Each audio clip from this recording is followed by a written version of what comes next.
Good evening. Welcome Thursday evening here in the Hattrick universe. And it's time for the Hattrick Masters round of 16. Round 6. Should I watch my game here or in Hattrick? Well, if you don't mind a minor delay, you could watch it here, certainly. Is this the Georgian manager? I'm guessing.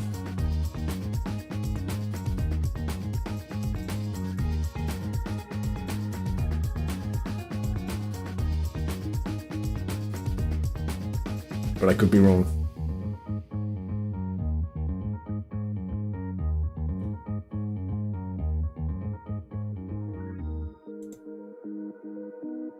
From what I understood on Nick Arana's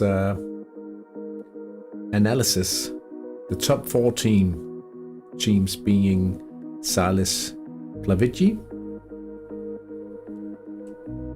and Uyusua,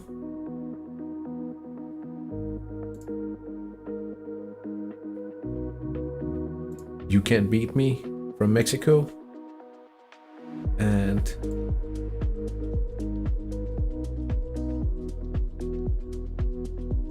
it must have been Georgian Club 1999.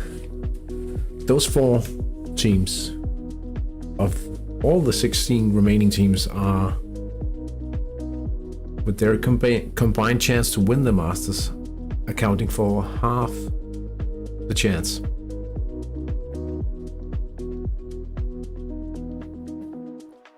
All right.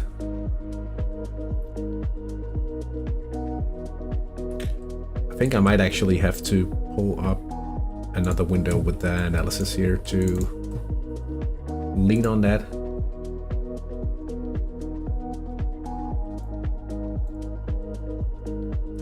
Let's see here. Masters. Absolutely amazing to be provided with such nice statistics by Nick Arana.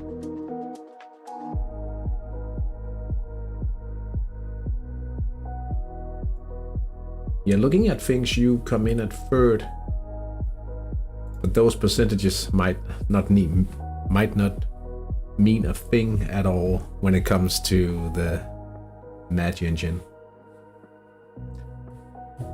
Personally, I can't help but keep at least one eye on this match featuring Basling FC from Denmark. If you haven't noticed, Sour Tulip is the guy who won the Hattrick Anniversary League. So yeah, he knows what he's doing. I don't think it's a coincidence. He's fighting a bit in his own league, and he'll be playing a tough outfit today as well, Hattrick from Finland.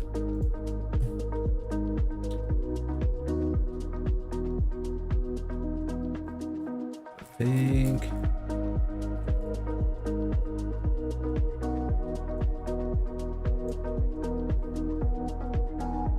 Casey. Let's have a look to see. 5% versus 3.7. He's not rated that highly, the Danish outfit and the Danish manager, but yeah, he's also struggling a bit in the league. I have an idea that he's holding back a little. Perhaps you can see a vast difference in the power rating as well. More than 60 power rating points between them.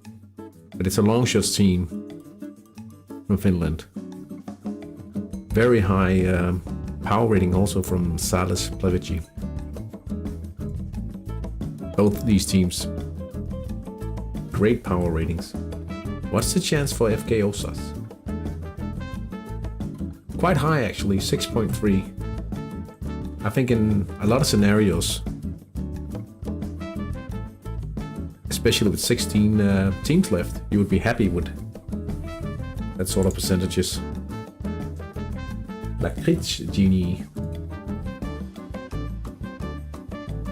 Lakritz Genie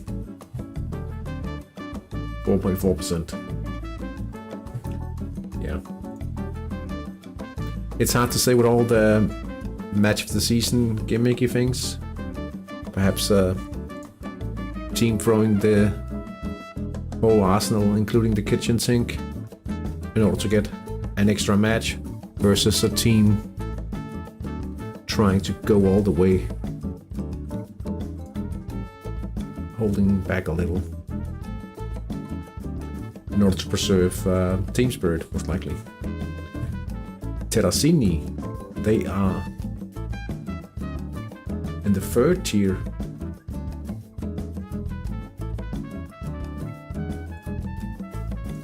I'll have to take a closer look.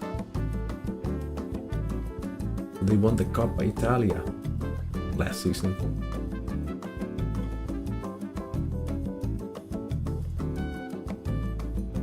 The question is, are they... They have been climbing, but they finished second last year. Interesting. Alright, matches are 2 minutes away now.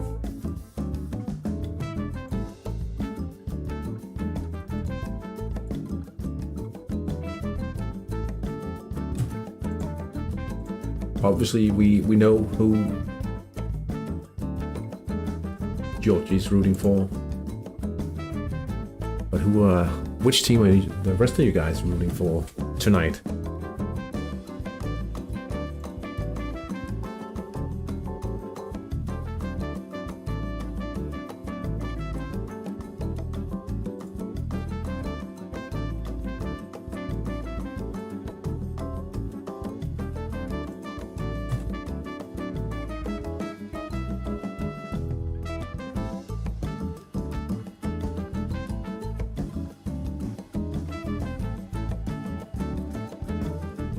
How many man marking orders are we seeing from a total of 16, the maximum possible? How many are we seeing in tonight's matches?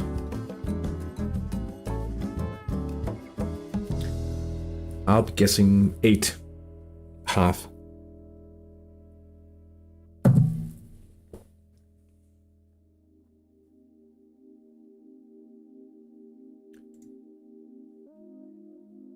Top flight.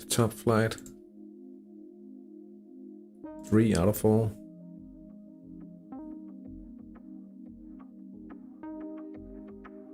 5 out of 6. 7 out of 8. Only 2 not in the top flight. 3 out of 16 teams not in the top flight currently. Which might be, theoretically speaking, an advantage. But it's not always a given that a second tier league would be weaker stat-wise compared to a top flight league anyway. I think we'll have to reload the viewer and start taking a look at the ratings here. Vitor Sandua FC versus FK Sales Plavici.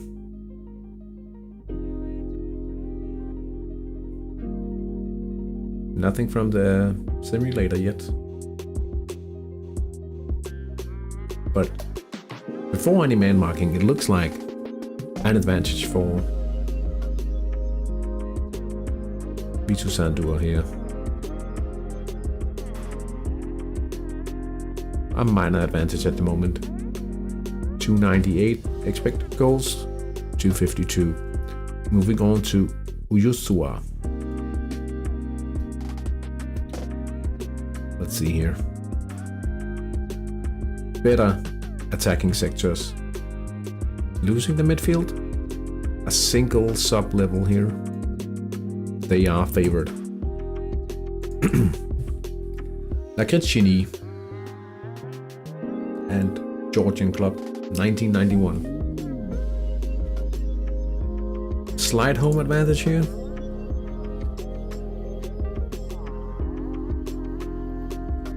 Just a slight home advantage, I think. Let's see if the simulator agrees. It's the central attack, combined with the minor midfield advantage. One sub-level as well. No, that's not counter, that's creatively.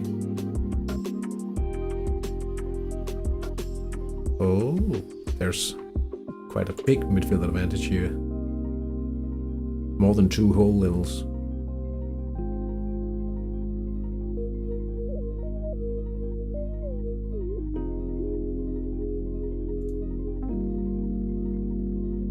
Interesting.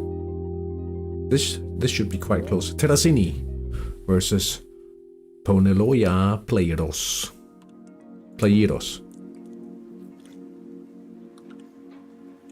Big midfield advantage.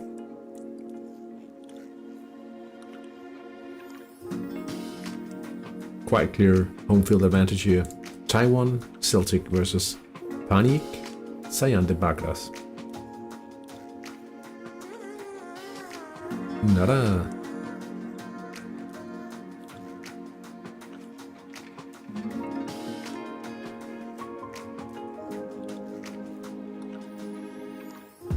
This attack, it's not that great of a midfield advantage here, so Panik should have a chance scoring more often, even though they should, theoretically speaking, get less chances. Cobra Kesi.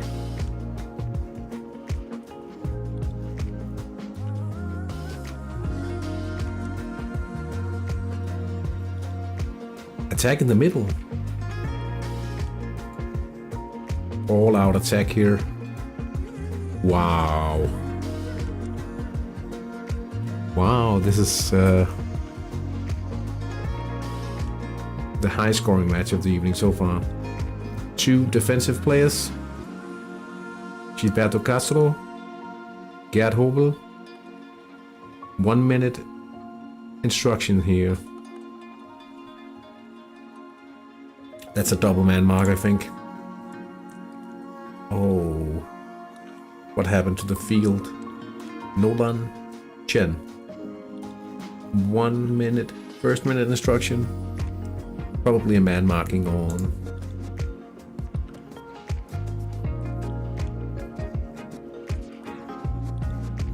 Probably a man marking coming here. See if there's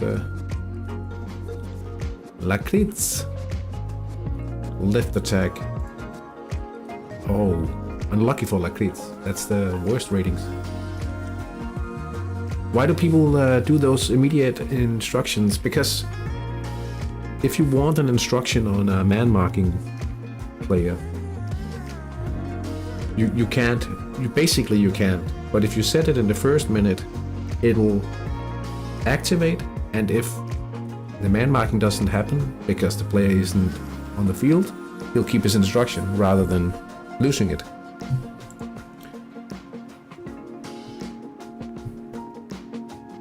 Okay, let's see. Manuel Casemiro later, followed by Dominic Gobert, and we also had the return man mark, the juggernaut Sissoko, where are you? Oh, Vitor Sandur. They have a Swedish manager. All right, I'm cheering for Basling. I'd have to admit that. So the PNF. Oh, I'm thinking, why? But he's not hard to man mark. That would be unpredictable. Maybe that's a good choice. Friedberg, Høgnesen. But it's from a powerful. Oh, both are powerful. Let's see what rating-wise happened before any of these. So less of a midfield advantage.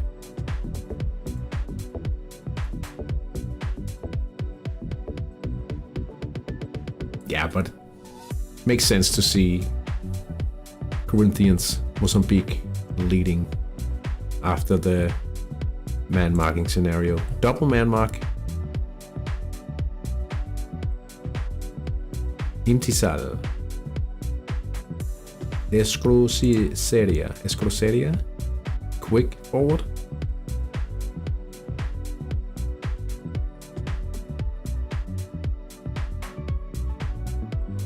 Intisal powerful. Chen, yeah. Distilak. Powerful PNF.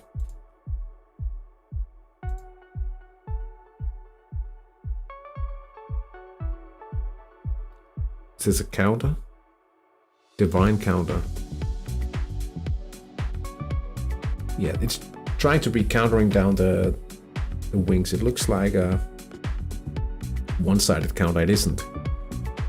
It's just because the man mark has been produced from the right side of the fence. Let's see here. Castro, man marking. Medespesa. Didn't that swing the midfield advantage? It did. But still very, very close. Oh. Should we look at the simulations here?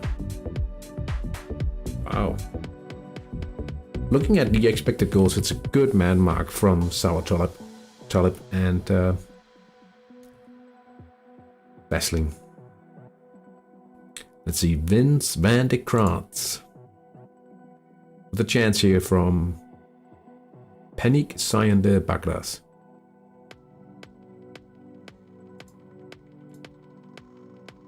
Great save by Roberto Menardo for Taiwan Celtic. Still deadlocked here. Okay, we gotta speed up just a little here. Cresiaris is man marking Bakin.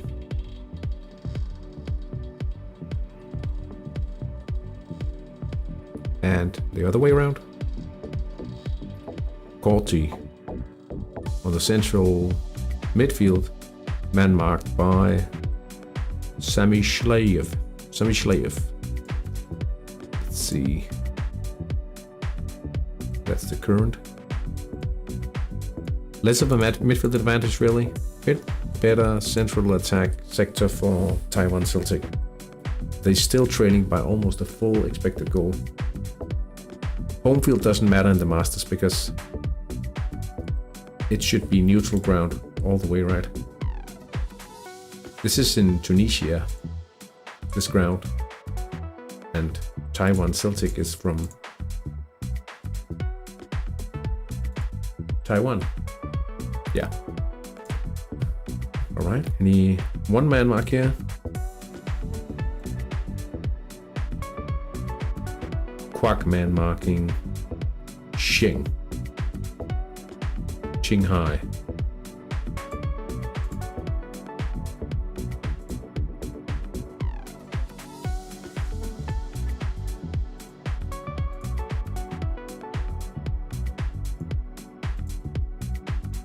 Are they attacking on the wings?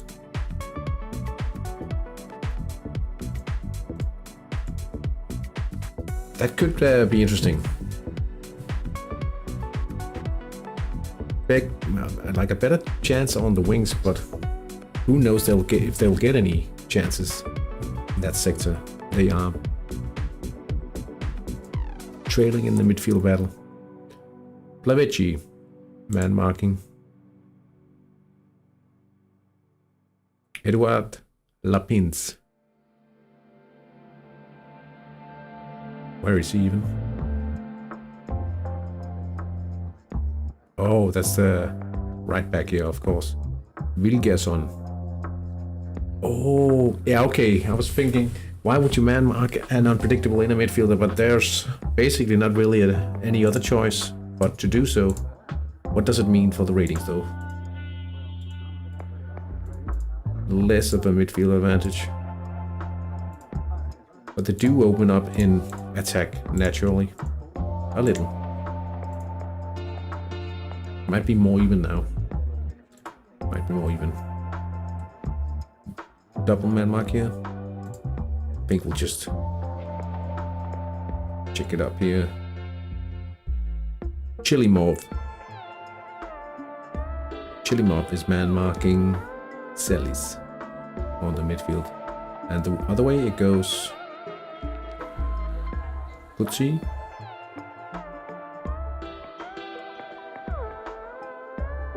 A file. There's no technicians on the being man marked out of the games right now. Let's just take a look at the ratings. What did it actually do? True. Well, we have the first goal of the evening, so let's play the dong sound. It's Red Star, Bulgaria. Rene Pistelak attacking down the right. With a 30% chance to score, and he has done so after 12 minutes. Pistelak.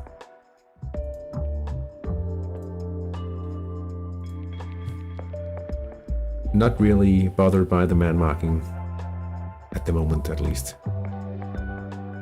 File, we did check that. Lakritz, Shani. No man mark here. Being kind to one another. That's nice to see. And Corinthians. That was the first man mark we checked out. So let me just double check. I was counting on 8 man marking assignments. 1, 3, 5, 6, 8. I'm way behind on my prediction. 9, 11. 11 out of 16. Close to 3/4 of all. 1 goal. 8 minutes in to the game.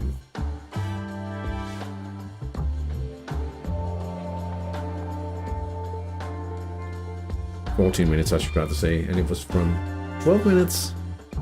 Rene Pistelak.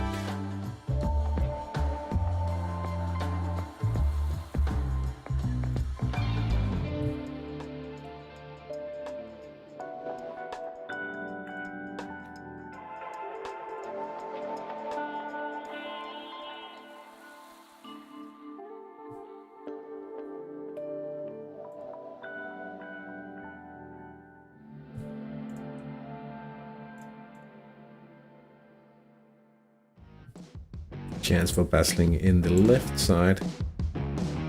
And in a scenario like this, with a combined 50, 70, 90, like 70% across all the sectors, even though it's in the weak sector, you get 46% chance to score. You will be cursing yourself and your luck when you don't score.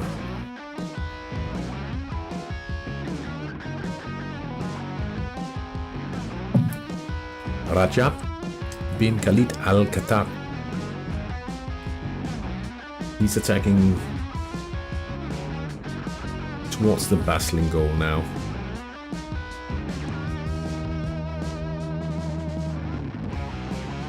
A low-driven shot. Could be 1-0 goal here, and it is. Kublakesi 1, Basling 0. 16 minutes in. High scoring game, most certainly.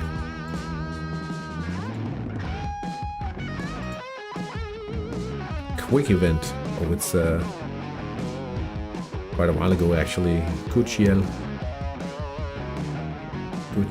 from the left wing, but fails to score.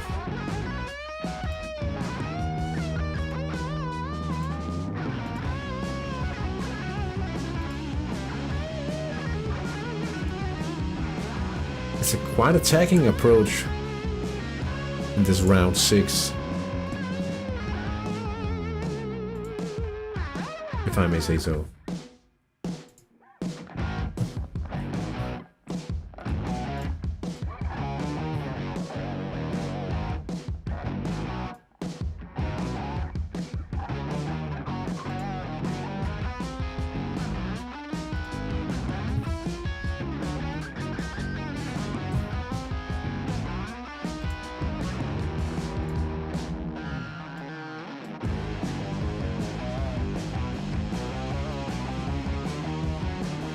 Do you think Thursdays are a good game day?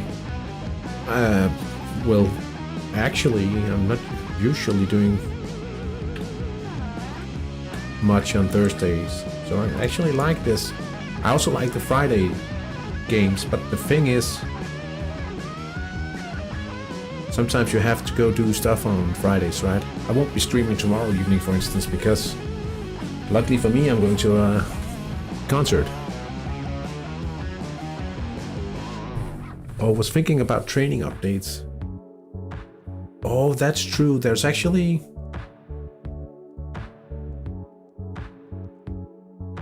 You're onto something. And I think they've been talking about training updates in regards to the Hattrick Masters for some teams. Let's see here. It's a long shot from Fred Hagmar. My HDI has gotten it, yeah. Because that's at 10:30 already. Right? The Swedish team at 10. Yeah, 10:15, yeah.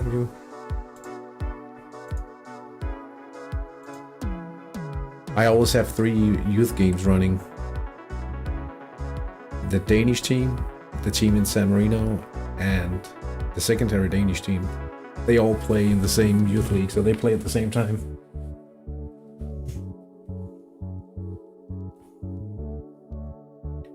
And I'm the kind of manager who follows a bit of the youth games whenever I can, to see if there's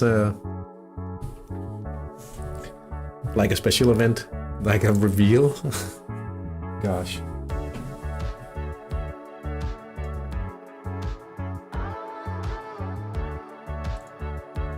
I think that's a good indication of...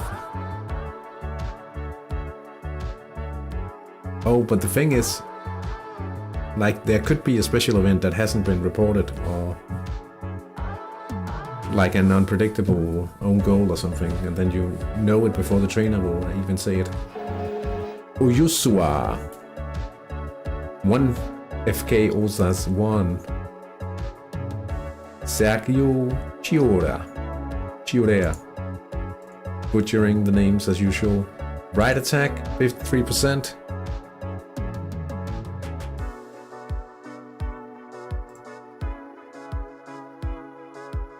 Nothing to complain about with such a chance for the away team here. Koprakesi now 2 from a corner. Ralph Budai,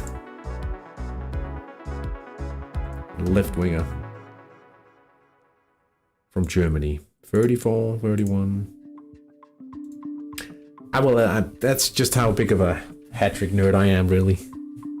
Watching the youth games.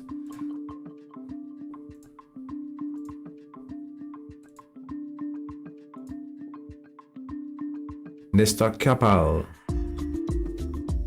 Yellow card. In the central midfield. It's the PDIM. It's not too good. The chance of pressing away an opportunity now is less, because he will relax a bit. Hopefully no injuries.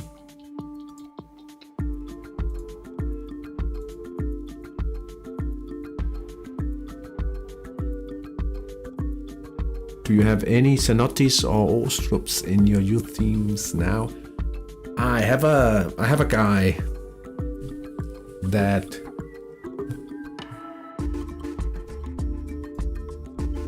could be potentially very good in.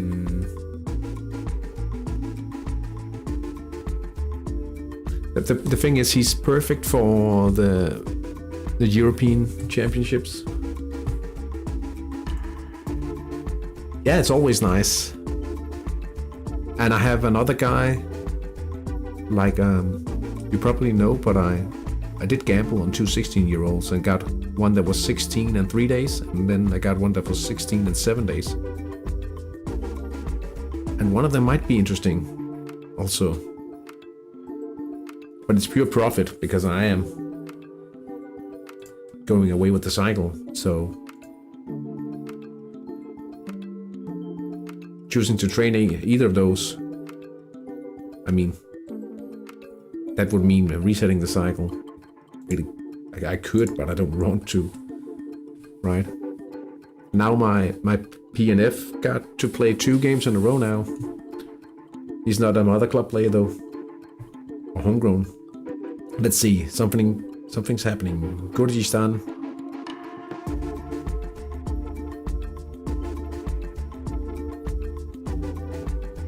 It's 1-0 now for Georgian Club 1991, the 91st. And it's Daniel Samson. Daniel Samson. English striker, English PNF.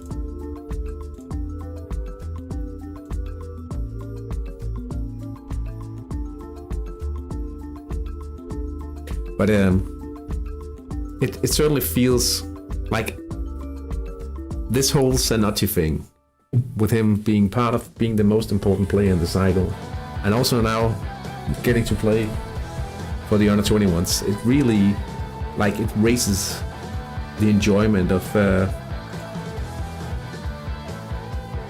putting together that video series quite a lot. Honaloya down the right hand side.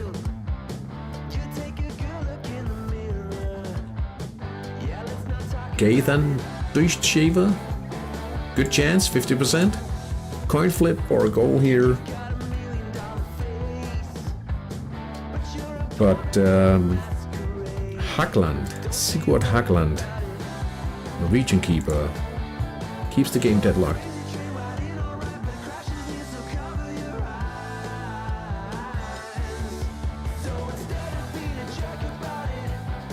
Rajab bin Khalid Al-Khattab. Right side.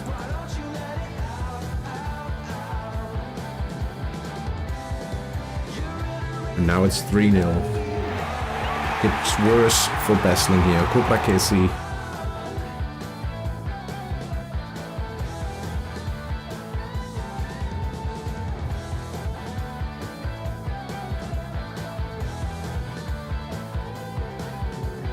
Are you seeing what I'm seeing? Looks like a match of the season here from Koprakesi. No drawback.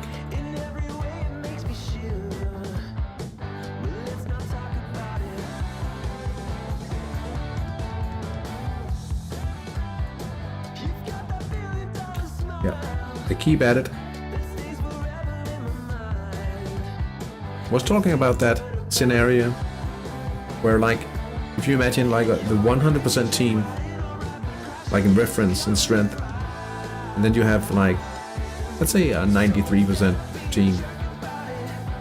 They know they can't win the Masters. They'll have to be extremely lucky in a few more rounds in a row. But if they play on mods, they could potentially beat the strongest team.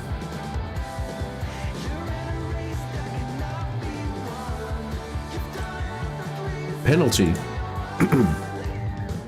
It's for Terracini.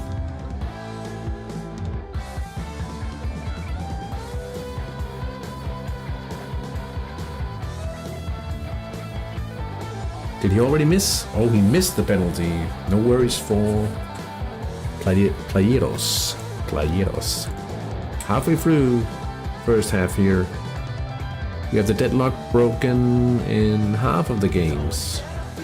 Vito Sandua, Salis Plavici, deadlocked.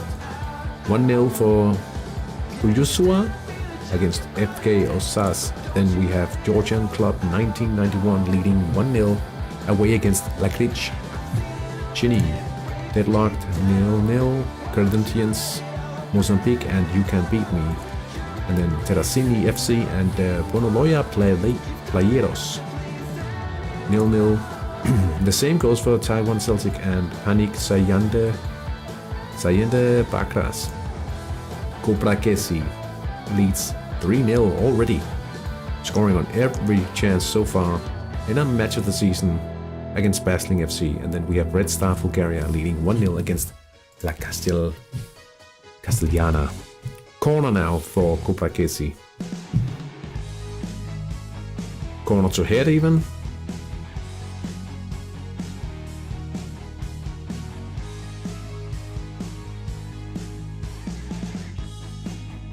Oh, it's a regular corner.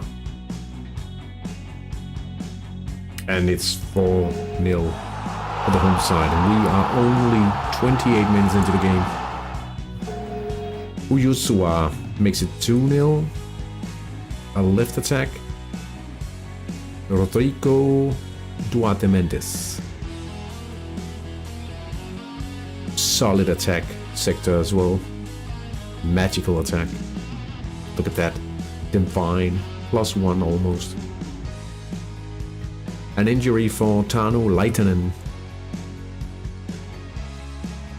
And he's been replaced by Cecil Keeley. That's on the right back. Was he man marking?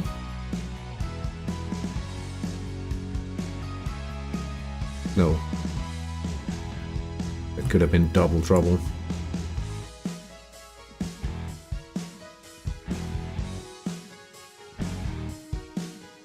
By Jusik. 5-0. Be crazy? This is absolute craziness.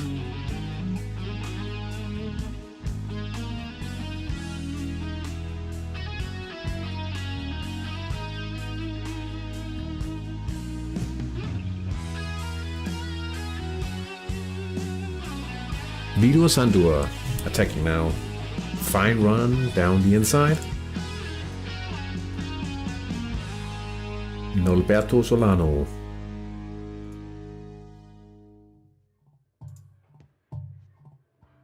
But it's wide. Still deadlocked. We are in the 30th minute.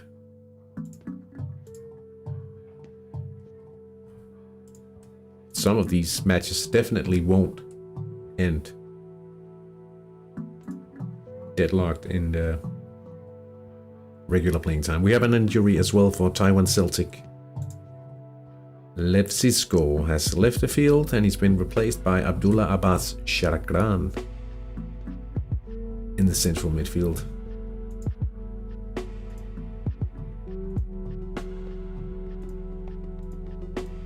Yeah, losing a bit of the midfield advantage with that injury. Unlucky. Unlucky.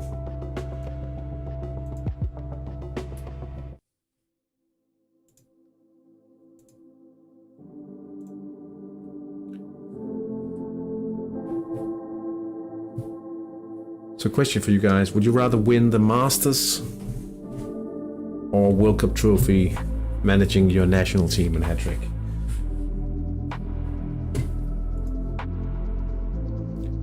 Guggenberger misses in the left side for Taiwan Celtic.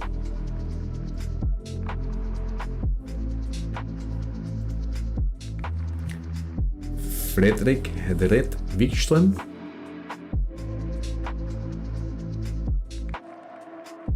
On the right.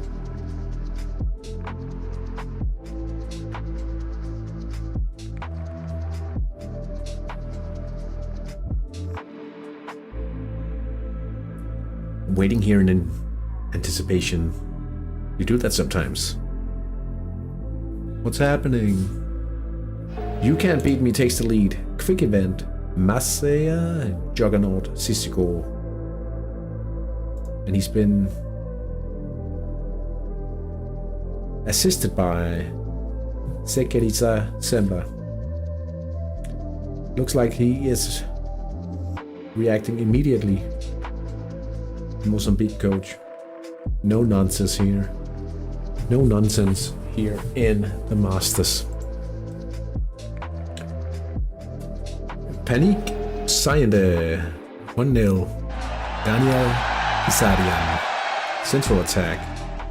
32 minutes into the game. They won't be unhappy scoring in the weakest attack sector. Let's reload and check see if Wikström actually did anything useful with that volley. He didn't. Still deadlocked. Corinthians. Tongue twister there. Antonio Ostenko. The central defender has made it all the way up to the left side and scored from a 59% chance in the 32nd minute. The goals are flying in now. Good evening for some Masters gameplay.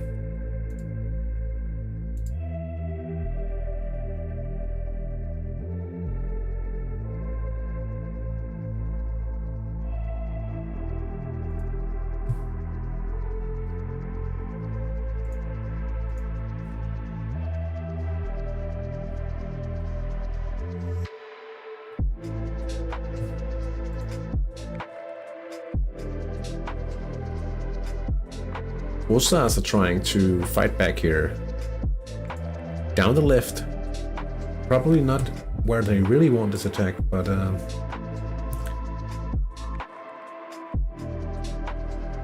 Antonio's Langhans.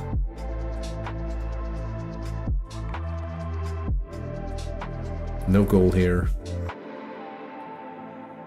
No goal, but Corinthians knows how to do it. This time it's Noah Shako Guachu. Down the right. Brazilian striker. Pretty good sector here, 57%. It's a goal. Yet another goal for Corinthians. Vitor Sandua takes the lead. 1-0. Stefan on Nalin Vilgersson. Vilgersson, he's a central midfielder. He's scoring from the left. Pretty decent attack sector, 67%. 34 minutes in, and La Castellana has made it 1-1. Santiago Trooper Quintana finds an empty net. Quintana. Panik Sayende Bakras 2-0. Salah Noshia central attack. That's a double in the center attack. Do we have a drawback? We do have a drawback.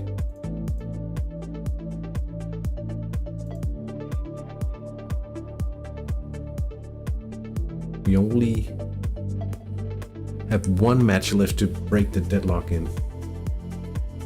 Certainly that should happen. Look at the central attack here. None of the matches will end in regular time with a deadlock. I'm positive.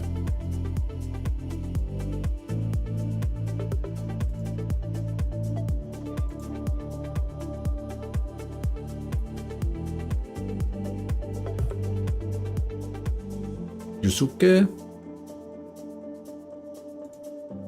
Okawara.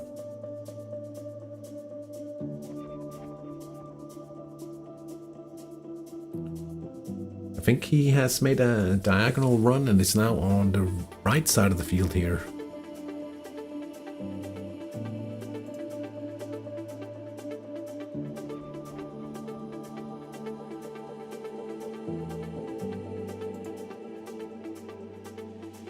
Just to keep it a beat here, Charles Cortraco. And there's the equalizer. And while we were watching that goal, we've had another goal for La Castellana. They have taken the lead, and once again it's Santiago Trupa Quintana. He's been pretty active in this game, to say the least.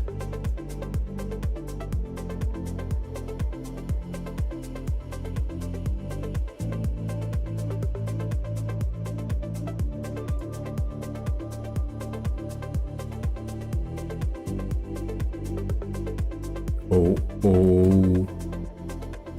Now we've had a red. Well, you can't beat me. Oh, Kolf.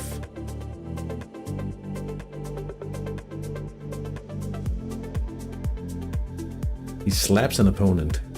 Now, why would you do that?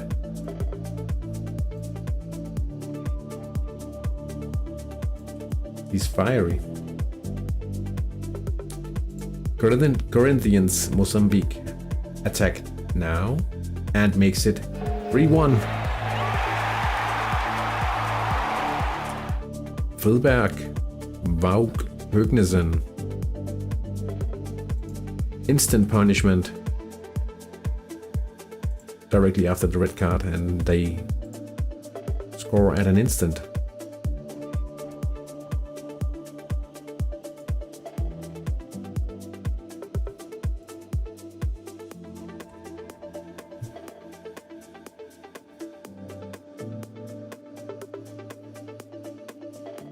Injury report, 3 weeks for Levsisko. Tough break. Also a very tough break for Basling here, being down by 5, 28 minutes in. With Cobrakesi showing no signs of slowing down at all.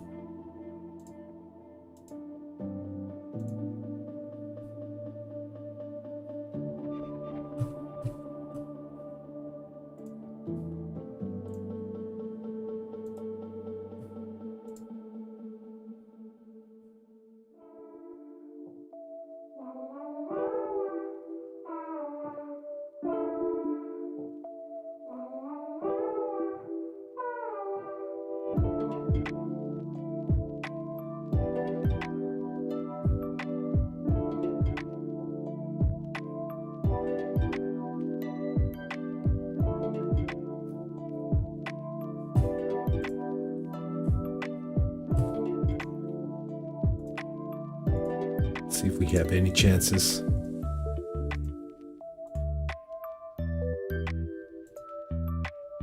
A few calm minutes here.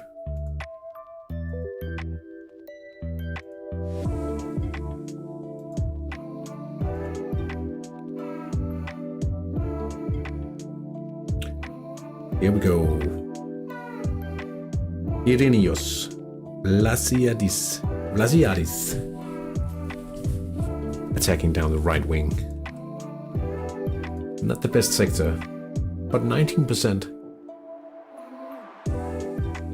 Yeah, it's a miss. Sometimes you do score from those 19% chances. Sometimes you score from a 1% chance in this game.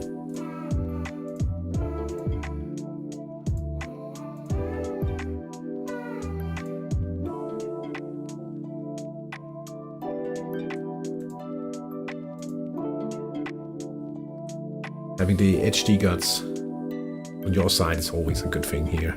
Jomart Ironman, Janak Ulu.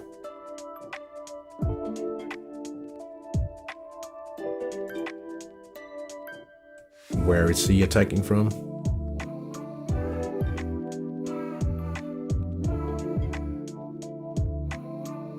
It's Goldwards here. Alexandrov. But it's over the bar, and we've yet to see the deadlock broken in this one. They have 4 more minutes to do so, if it's to happen in the first half.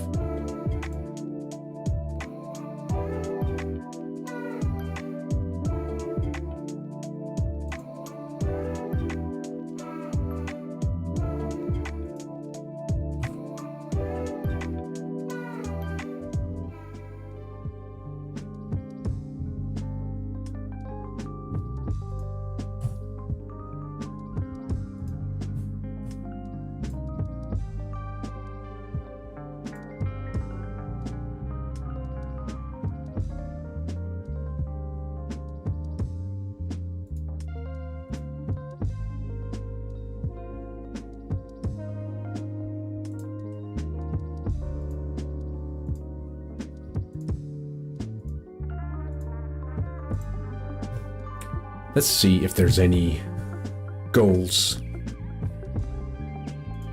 in the dying minutes of the first half here.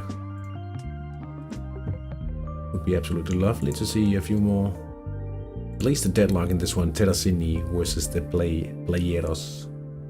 Would be cool to see a goal there.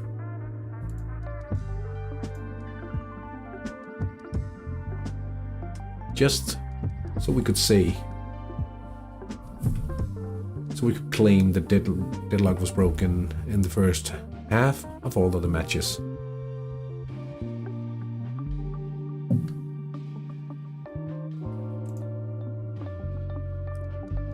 Five chances. 4 got a goal. 6 chances reported here. 6 in this one as well.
It seems people are wondering a bit about this one. What's going on in the Masters thread as well? Also in the Danish conference.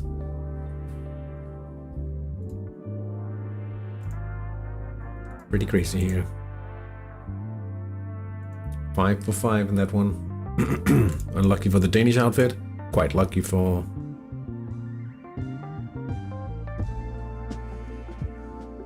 the Finnish team here, KC. Playing match of the season. And it seems to work. It definitely seems to work for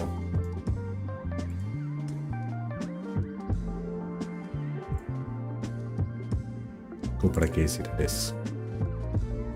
It's half time here. We have a 1-0 lead for Vito Sandur FC against Sales Plavici. Uyusua versus FK Osas. It's 2-0 for Uyusua. 1-1 between FC Lakriceni and Georgian club in 1991. Corinthians Mozambique lead 3-1 against the Mexican outfit. You can't beat me. Terracini FC and Poneloya Playeros. They're deadlocked. 0-0. Taiwan Celtic versus Panic Sayende Bakras. It's 2-0 for the away team. KC leading 5-0 against Basling FC in the most outrageous result so far. And Red Star is trailing 1-2 against La Castellana. Hello, Hamson. Good to see you in the chat. Working again. Yeah, you could say that. Well, it's work that I enjoy a lot, so yeah. How are you doing?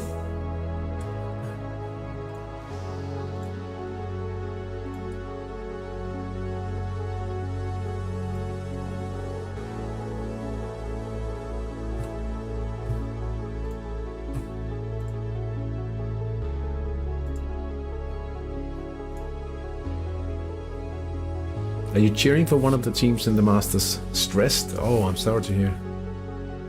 Sorry to hear. Favorites leading. Uyusua.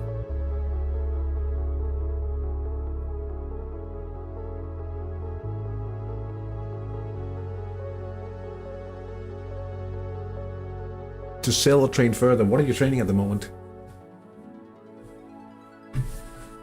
Oh, you have some quite high level players, right? Positive stress. That's good. That's good.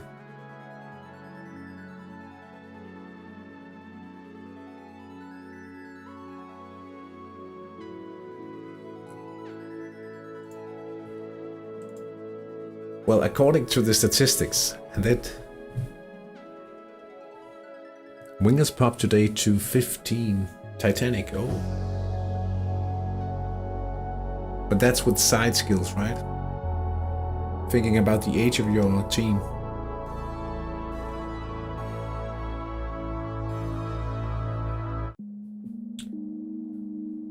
So we used to have like in Denmark, we had a manager called Ebbe Skovdal, and he was also the manager of Brøndby.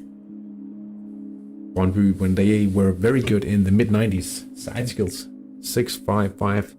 Oh.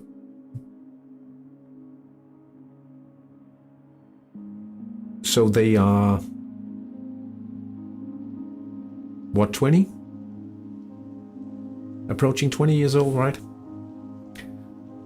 19, yeah.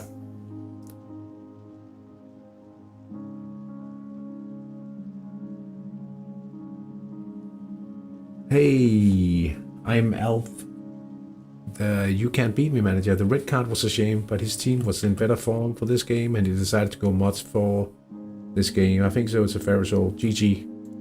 Oh, let's...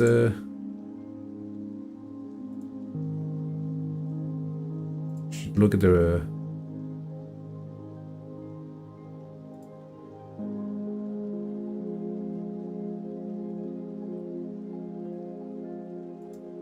when did we actually see... Yeah, obviously it makes him a way bigger favorite. He was favorite before that as well. Mods. Thing is though, if you mod in this stage, you might end up getting another game, right? The run. But it could also mean that you have a little chance in the quarters, being the next round. Nice to see one of the master participants in the chat as well, Alf.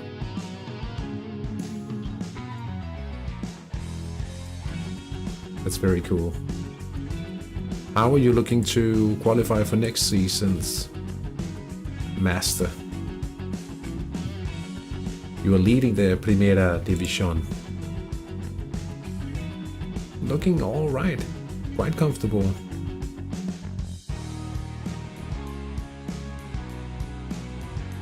Still in the cup. How big of a country is Mexico? Quite big.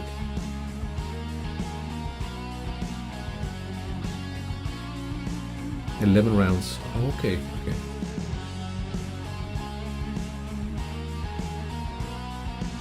Some future Masters player here, you think? That would be very fun if that's the case.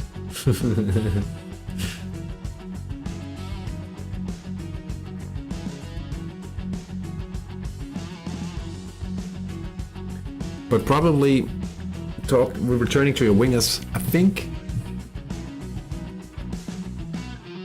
Hey Auslander, good to see you back in the chat. Regarding those wingers of yours, Hampson, I think, I don't know what kind of evaluation they have now. I'll transfer compare. You should definitely check out trying to add up the wages around Titanic now.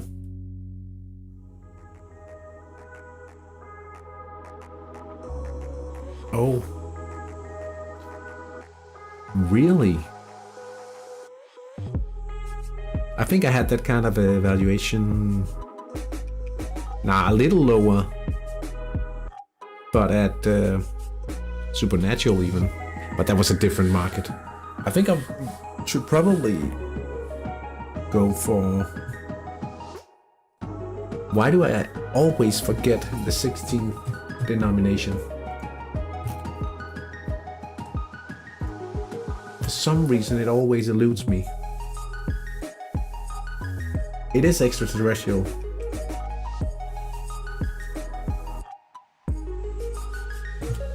I can't possibly understand why it will not stick.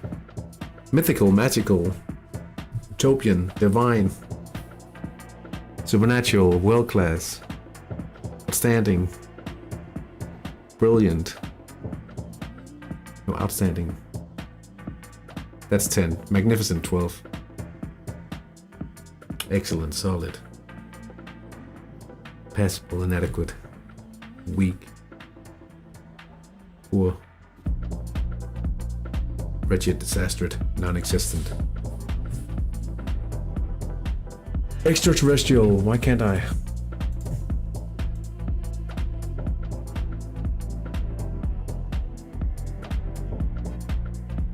Hopefully we'll make it, but won't compete. This may be the last dance, but don't tell anyone. I'll keep my mouth shut. How old are your team?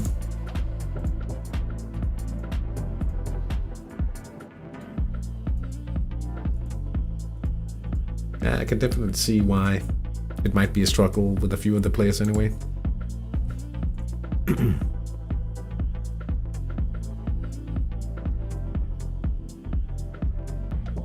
Are you planning to sell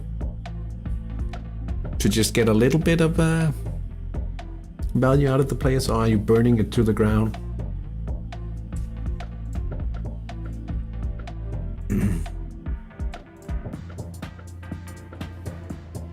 Squeezing every last second of competitiveness out of the team.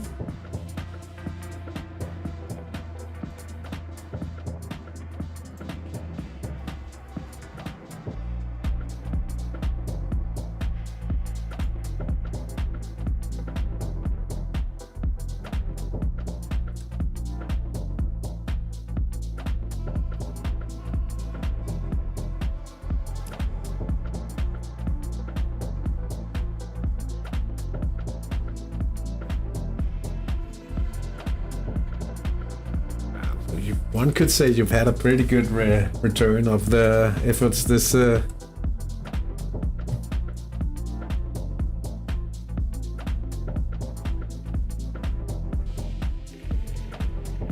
four Primera titles and a second place and 3 cups.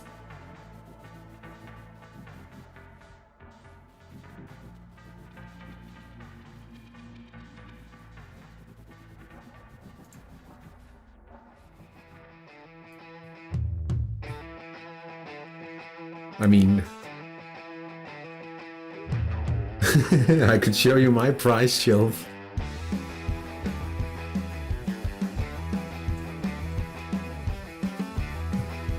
It's not quite as impressive.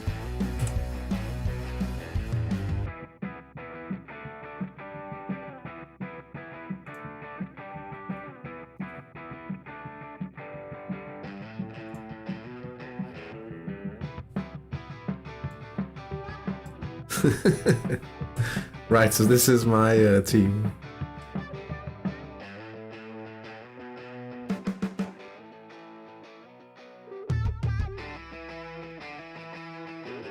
Still early days.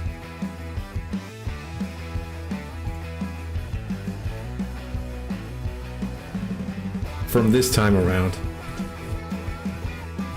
89, 83. That was the first season.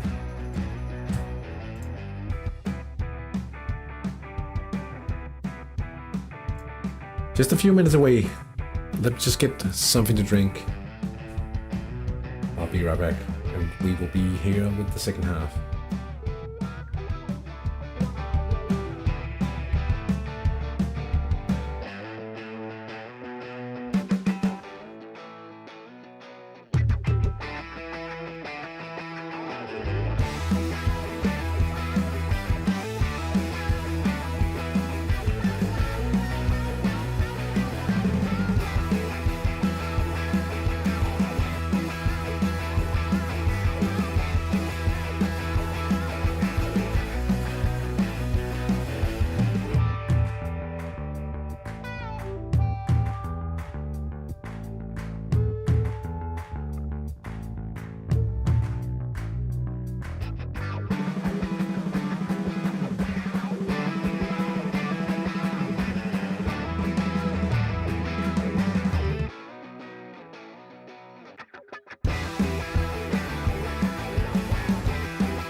full reset, most likely.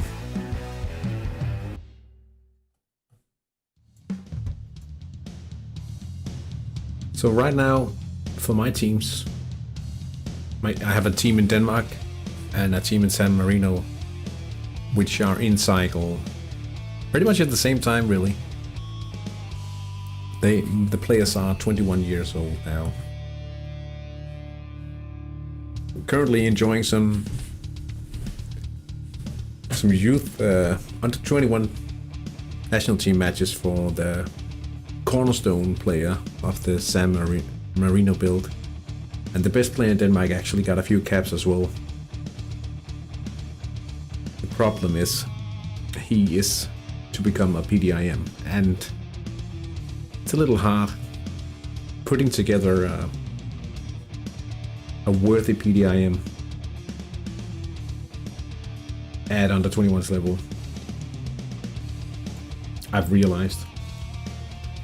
And it's perfectly fine, but I've trained them all the way, all the defense that I want them to have.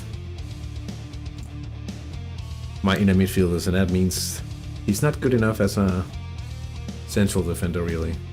He's not quite good enough as a central midfielder, because he's getting the PM now. So he's very situational. And now he's about to be too old to play in the under 21s. But I knew that was a likely scenario for his under 21's career. But he's pretty nice. Above 2200 HTMS when he's popping and playmaking next time, I think.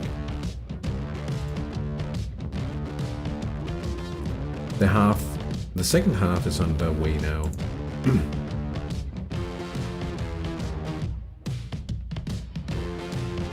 Let's see how it all goes in the final 45 minutes of regular playing time now.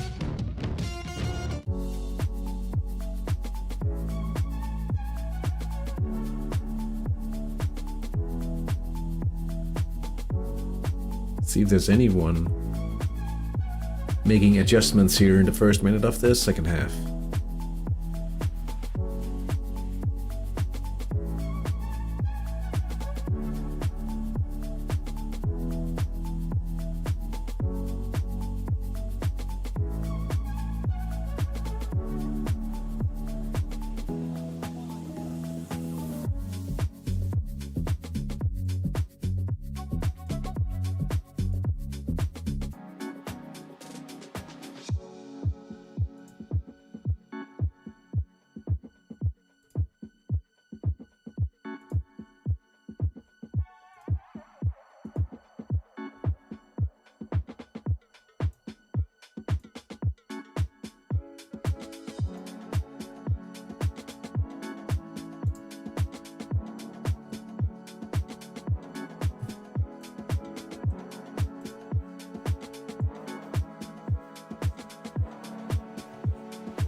Don't have any domestic players in the squad at all.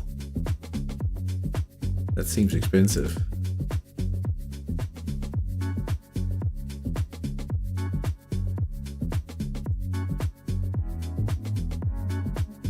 Mozambique. A lot of Brazilians in this one.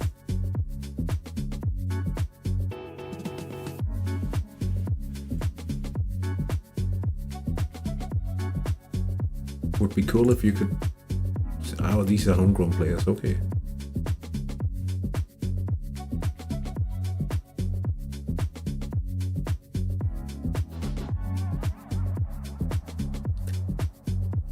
getting play in the Masters at the national team level and at the under 21s as well.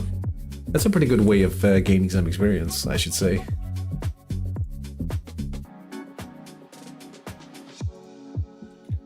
Still eagerly anticipating the first goal of the second half here. Julius Bajusic.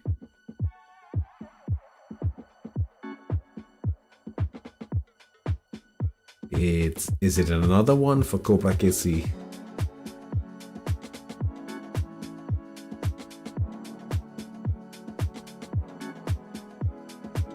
I think it stalled the viewer though. It was because of the sheer 6-0.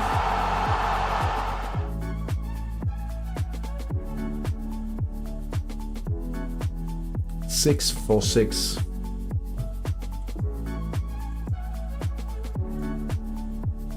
That's crazy.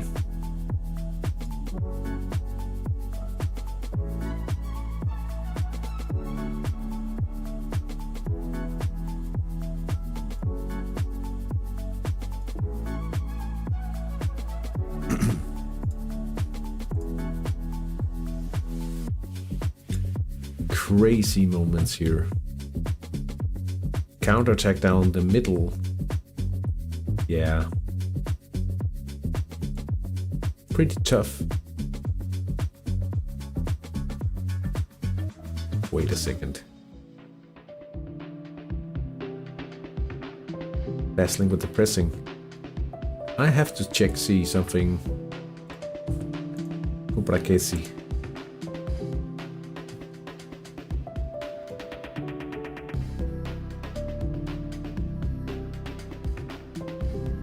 They are a hybrid team.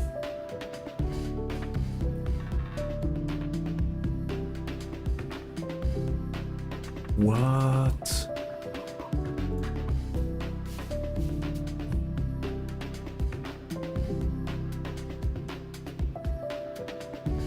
And then all of a sudden... Wait. So this is Masters.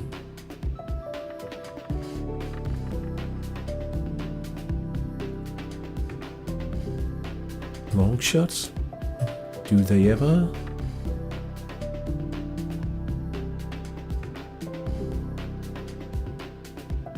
They were long shots here.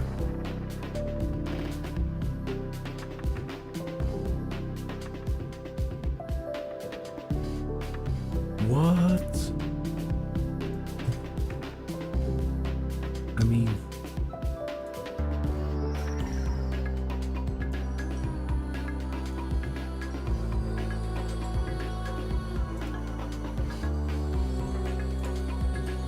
Fenwick.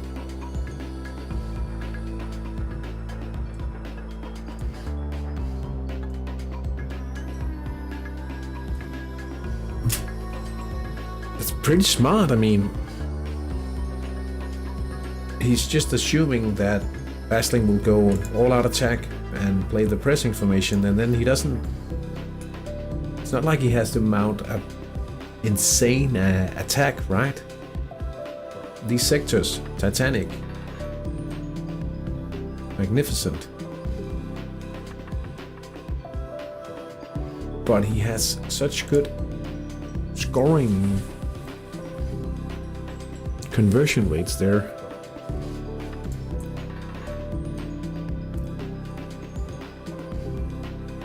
But 6-1 in chances. Ouch.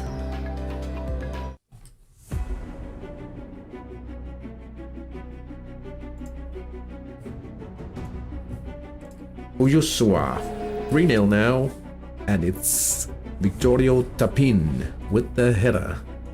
Right attack. Yeah, you get that.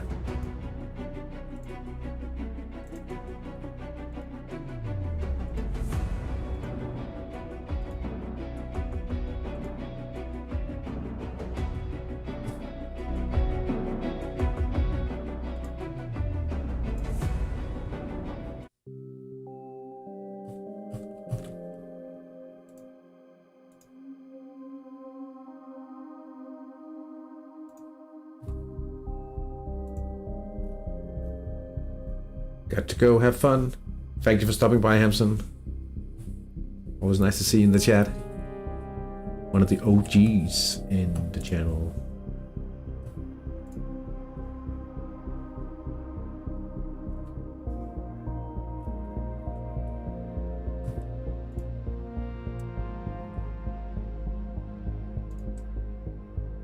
Vidua Sandur. Alberto Solano.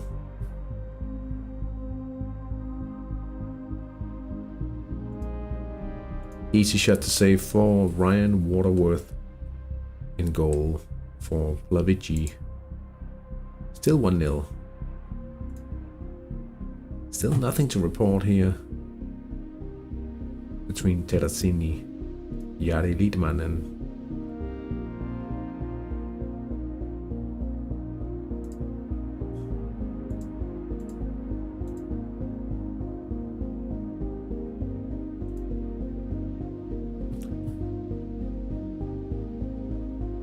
La Castellana. 3-1 up now. Dragos Ujatica.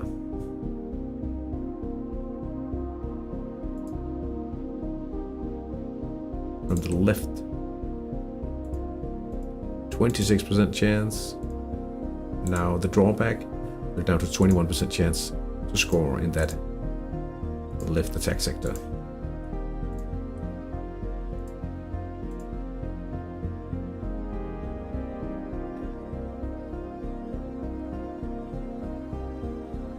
Arturo Camona. Almost an own goal. But he gets away with his mistake this time.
Ivan Stoichkov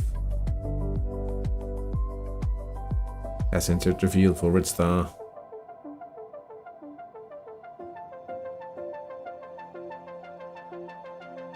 That's on the left wing.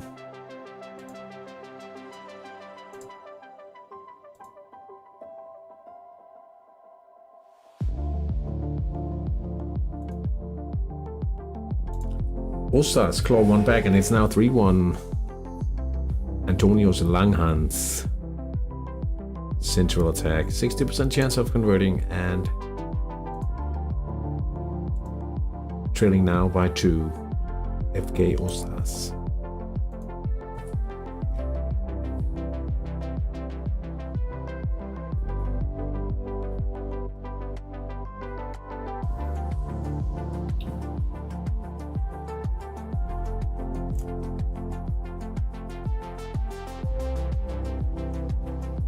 And he gets a yellow card instantly after taking the field.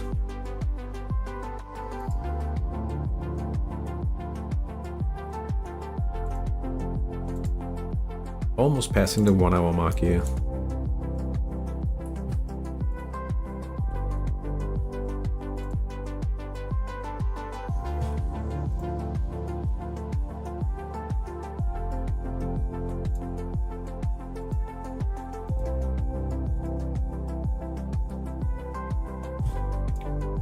guessing it's a yellow. And it is.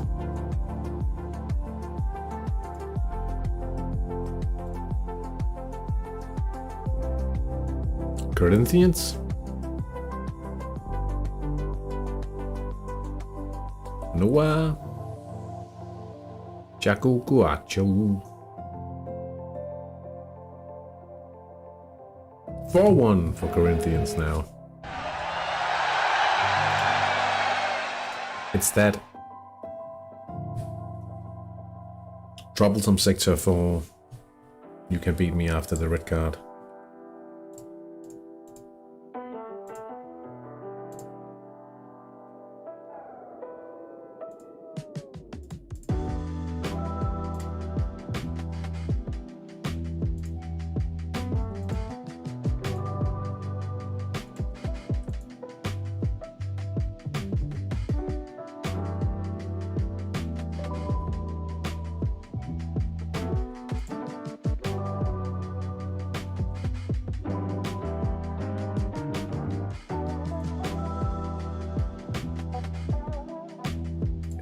Did Lavici have some trouble with the Philip Styr? Philip Styr?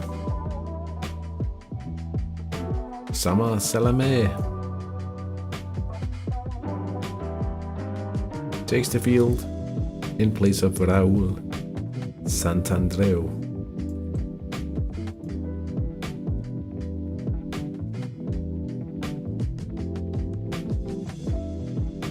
They've taken a central defender and added a striker in place of him.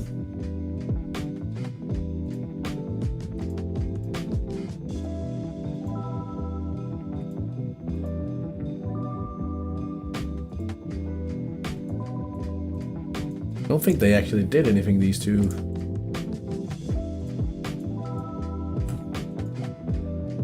Strange.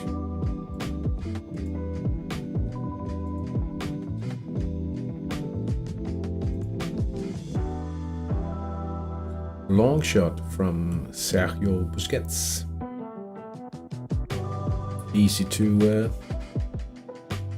defend.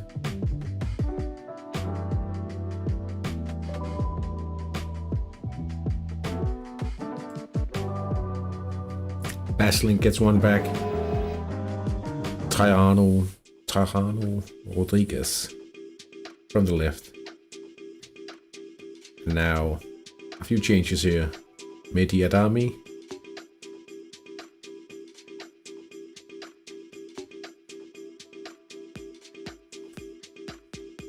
Meng Chin comes onto the field. We have a 3-0 goal here for Panic, Sayende, Bagdas, and it's Hattrick Kluivert. Left attack.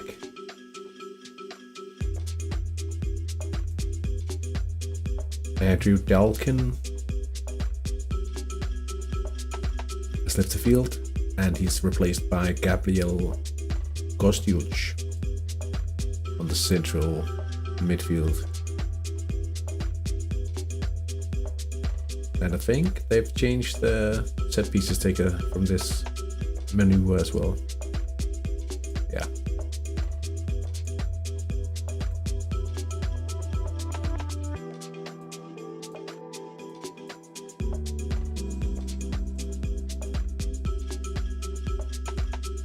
Yeah.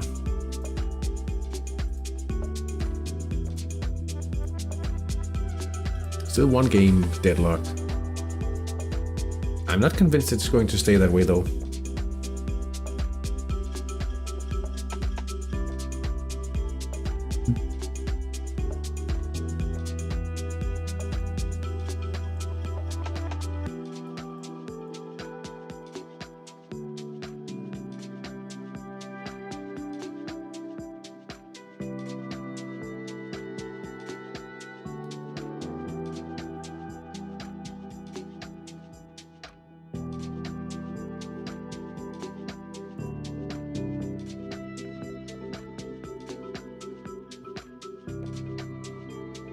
Backlash attacking. They're leading 3-0 already. Will they further their lead now? Salah Noshia.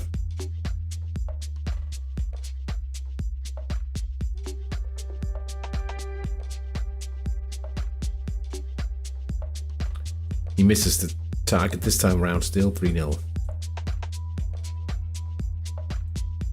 Close to...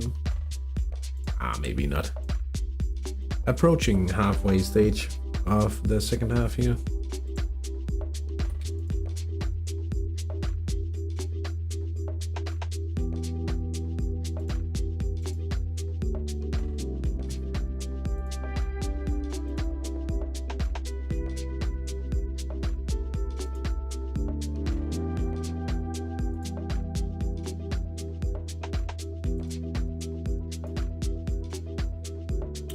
Basling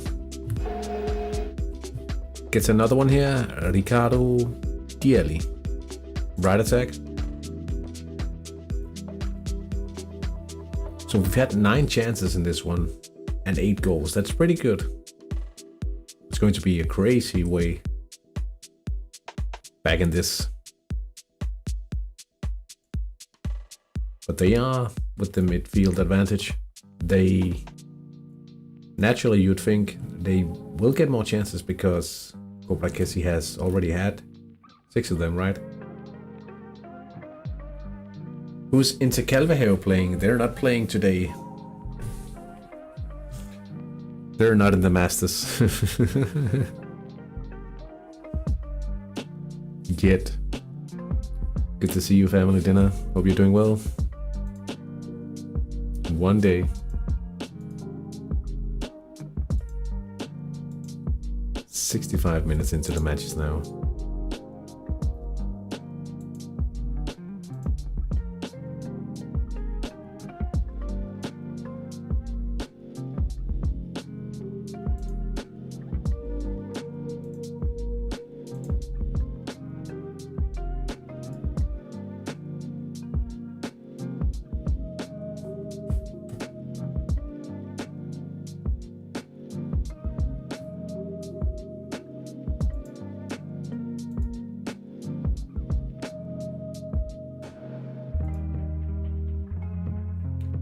Bakra attacking again. Dimitris Kresiadis on the left flank. Glorious save by Minato. It's not the first save today. He has actually done good a few times, but it's hard to see on the scoreline. On the score sheet, rather. 3-0 for the away team. Almost halfway through. What?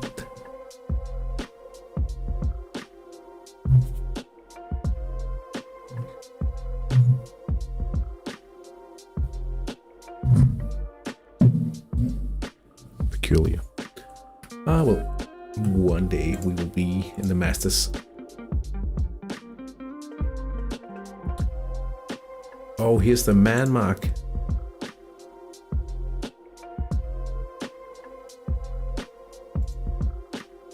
Hopple.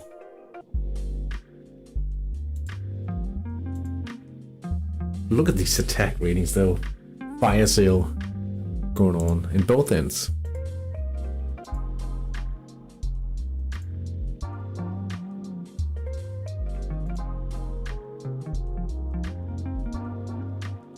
Escrucia.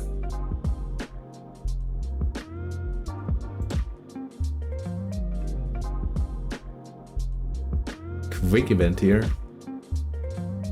I think there's a wing back to stop him. Yeah. Resavant. 1-to-1 stop.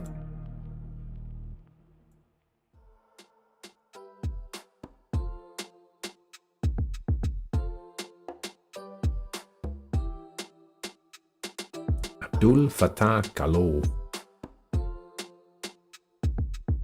From the midfield, wide, off the mark. 46% chance though.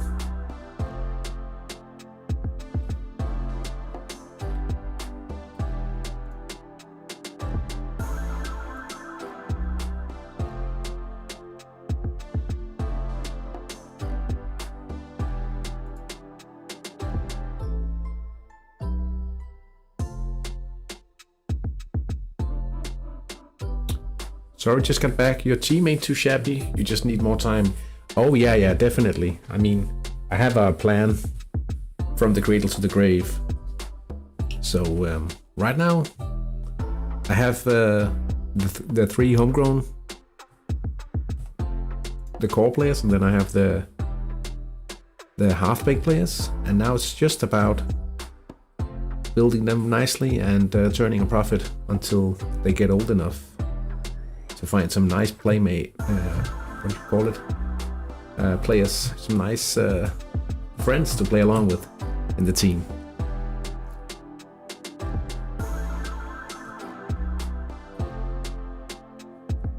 Building to exact specifications.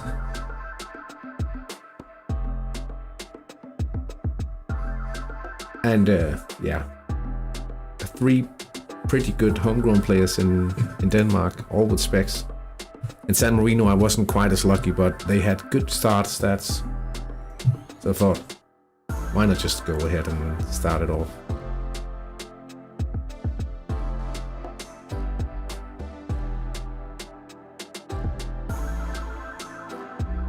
Georgian Club 1991 with a change here.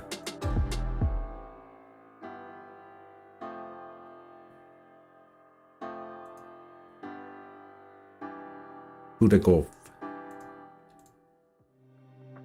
Not stopping any with the PDIM approach.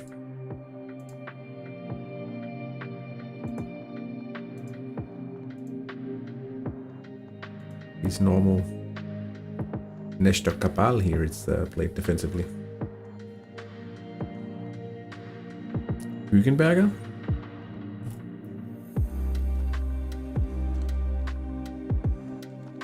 Gets a yellow here. Less chances of a PNF event from him now. 20 minutes remain. 1 game deadlock. That's Terracini and Playeros. Vito Santo leads 1-0 against Sales Laveji. Taiwan Celtic is trailing 3-0 at home to Panic Sayende Bakras. Uyosua leads 3-1 against FK Ozas.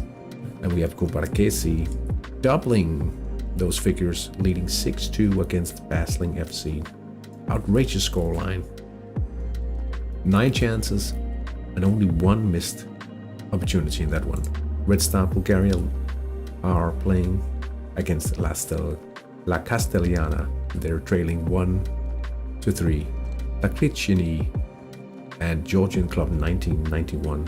They are currently tied 1-1 in their encounter. Corinthians Mozambique leads 4-1 against You Can't Beat Me. 72 minutes played now.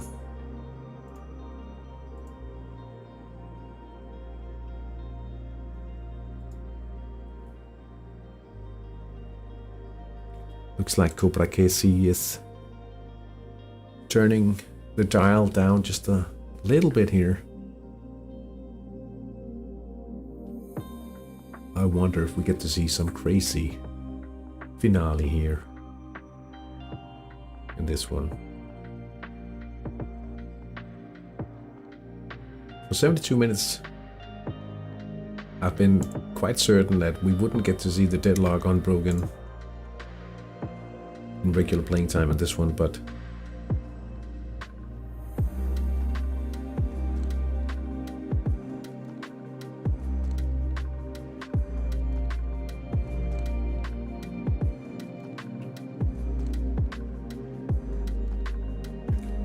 I'm guessing the target for the 21 PDIM you're using is close to 8 defending and 15, 16.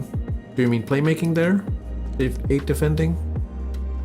The position itself is very situational at NT and under 21's level.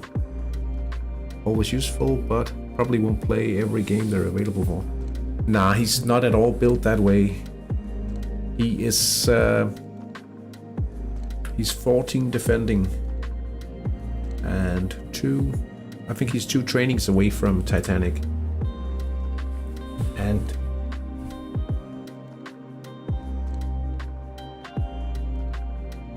think he should be outstanding playmaking tomorrow. But the thing is, I really didn't train him for the under-21s. I trained him specifically for my cycle. And in my cycle, I wanted to have as much playmaking on the half-baked wingers as possible. So I chose to train the inner midfielders fully.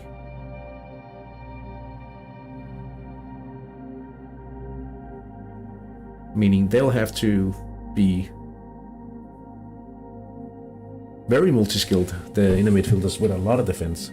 The other two will be world-class and then almost Titanic on the PDIM. But I'm done with the defense training. But it's nice because it's boring to train defense in my opinion. And the wingers get as much playmaking as possible. Rather than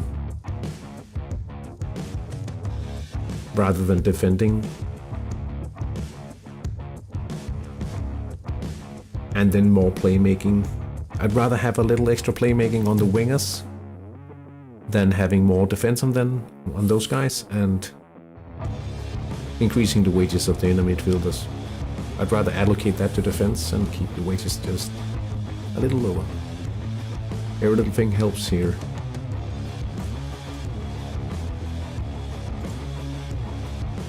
Also because I'm not the richest club in the world. At all. Let's see here. Sales Plavici. The equalizer. It's Mindaugas Rantisch. Central attack 69%. That was maybe just a matter of time, really.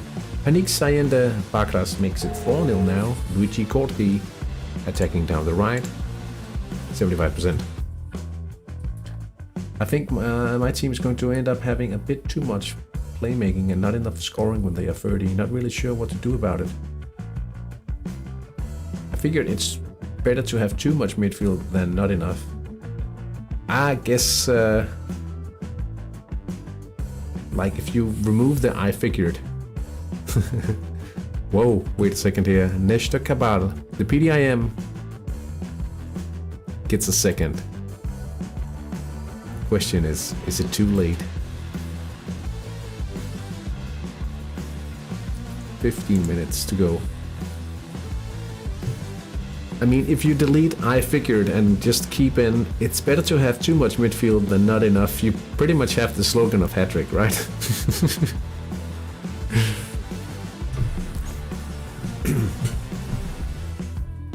How much scoring are you ending up with in the midfield?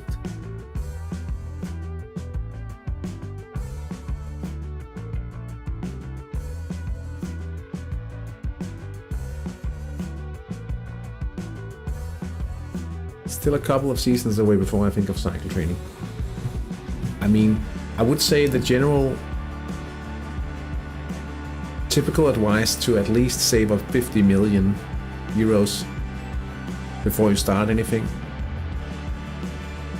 If you do well trading and training sensibly with the profit players, yeah, I mean, I think it's a little high. I would probably start before that. I did, but yeah, we talked about that last stream. One for the home team now. Taiwan Celtic has made it 4-1. They're just trailing by 3 now. 1 Pablo Algio.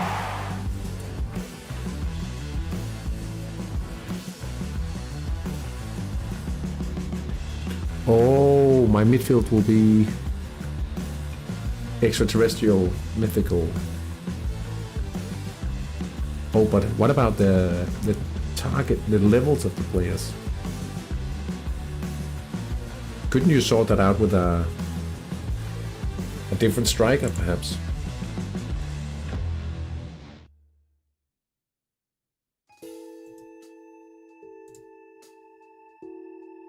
Gonzalo Shell has always been substituted already.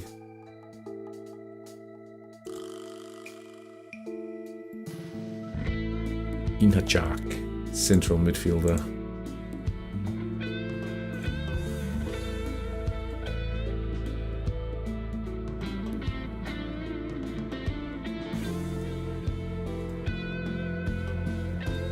What's the impact here?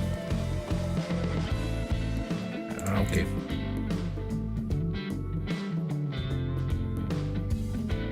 Ten minutes remain. 3 of the games tonight are heading towards extra time.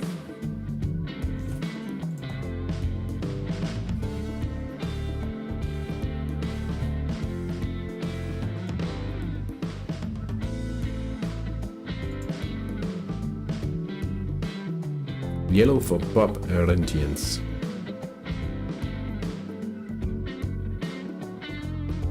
Oh, he's hit a player.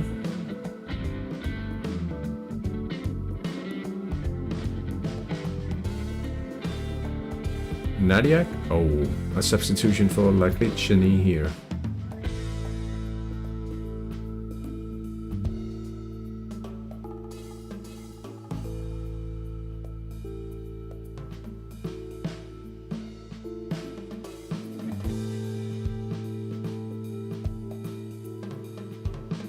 Wow, that's... Ooh. Mythical, okay.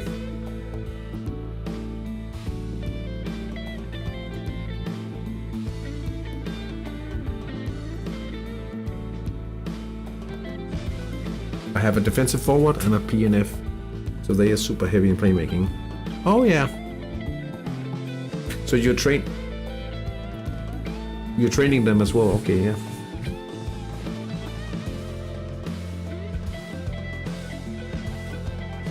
Look at this injury.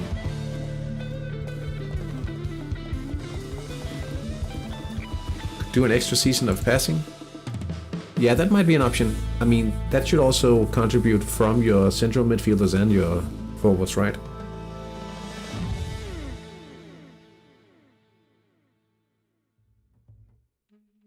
But if you are going to play competitively, like, didn't you have a plan for adding a third striker in a situation where you don't need both the PNF and a defensive forward?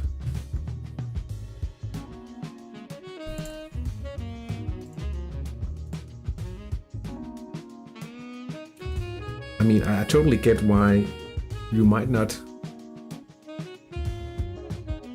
have a clear plan for 3 strikers, because I get why you could be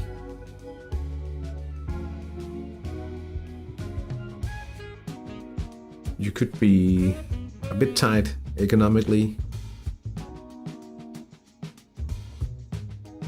A season of scoring. Georgian club 1991 has made it 2-1 right after the injury to the keeper here. Achi Jenkenkalia. Right attack, and now it's 2-1. What a moment to be taking the lead. Shouldn't they... Oh yeah, they'll end up at mythical. Yeah, you said that. Makes sense.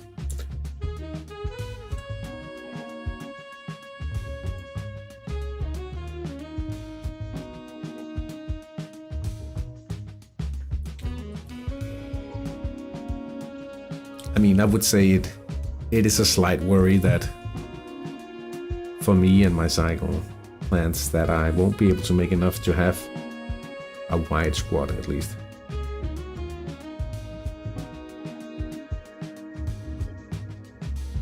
A long-term plan is to get close to 50 mil and then let my youth academy decide when I start a cycle.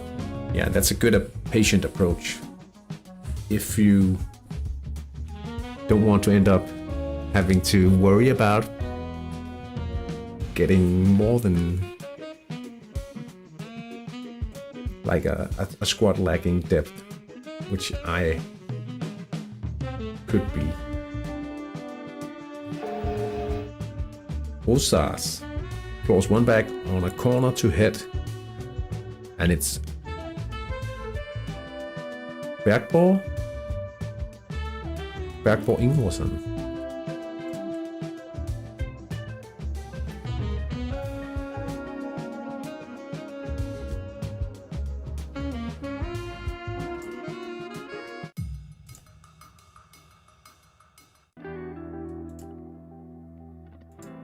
6 minutes remain. 2 matches. About to head into extra time here. I do have an idea for a second team in the future, like a fun idea, but I'll tell you another time. Alright, yeah, look forward to hear so. Here comes the Playeros, Benedict Holoy, scoring from the right. And it's been broken, the deadlock, with 5 minutes to go. I am with my secondary Danish team. I am training a national team prospect. So that's very long term. But that's also to do something different rather than just doing cycles with all the teams. Corinthians, Mozambique, 5-1 here on a set piece. Ilya Milev. Maybe just... Oh yeah, that was the red. An early red makes it almost impossible to do much about, for you can't beat me. Jari Liedmanen. Quick event. No one to counter it.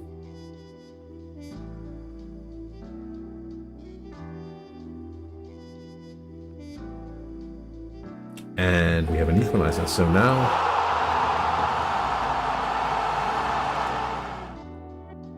it got soundly beat. I need to think about a bit more. Oh, we have an equalizer here. FK Osas, Mikko Topinen, central attack. FK Osas, oh, Joshua. That's a high profile match.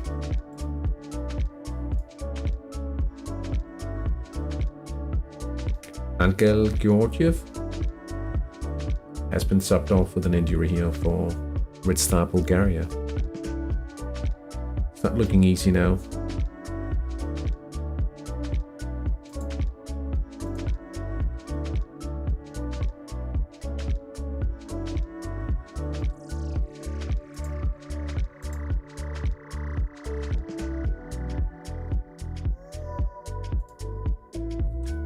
I think we're stalling here, but we are approaching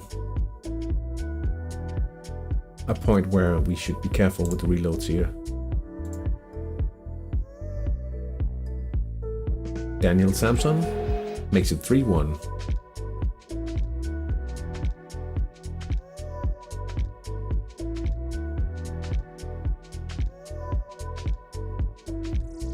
Wow, they have been severely hit, La Cricini, and are now actually playing a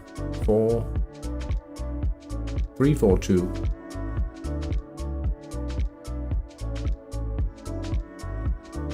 Oh, that's why they couldn't swap in a goalie.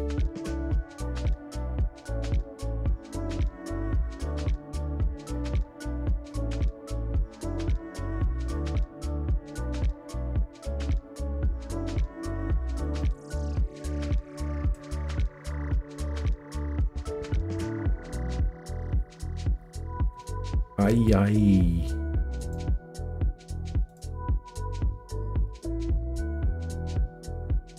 Poneloya? Are they sealing the win here? They missed the chance. No more reloads. Note to self.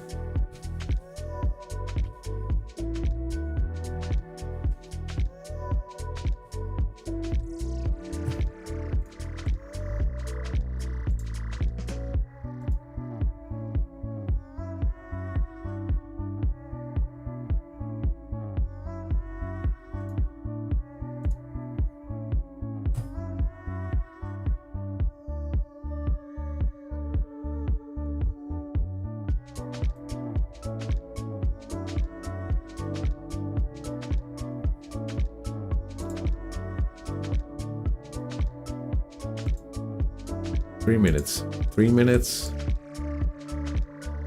3 minutes. 2. 3 minutes. Oh.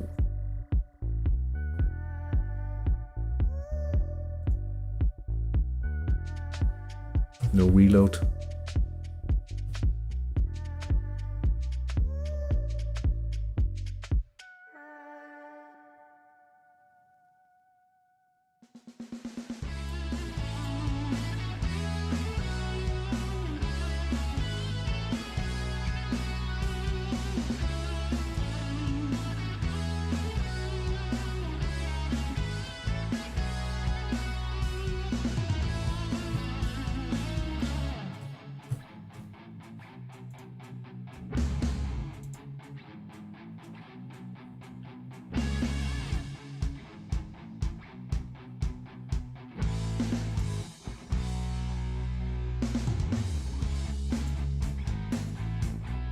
Lakritschini.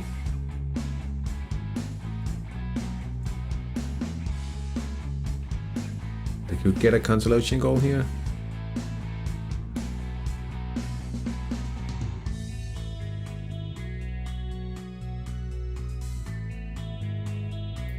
Arturo, come on now. Down the middle.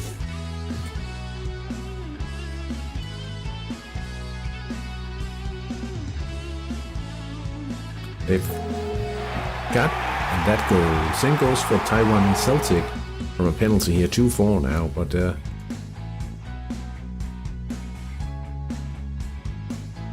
they are in a bit of a hurry if they are to get back into this one. Moving into extra time, Terracini and Playeros.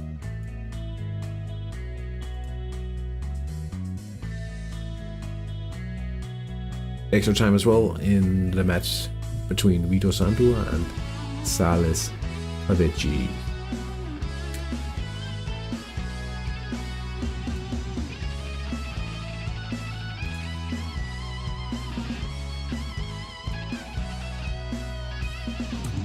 It all ends 3-1 to La Castellana against Red Star Bulgaria, and they'll be making it into the quarterfinals.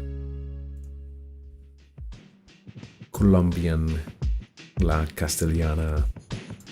Corinthians Mozambique makes it to the quarterfinals as well.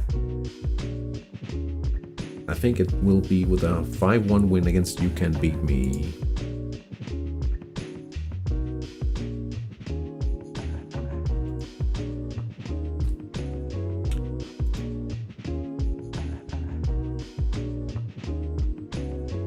Georgian club 1991 has won against Lakritschini 3-2, and we've made it to extra time in the match between Uyusua and FK Osas. So 3 out of 8 matches in extra time. That's quite a lot.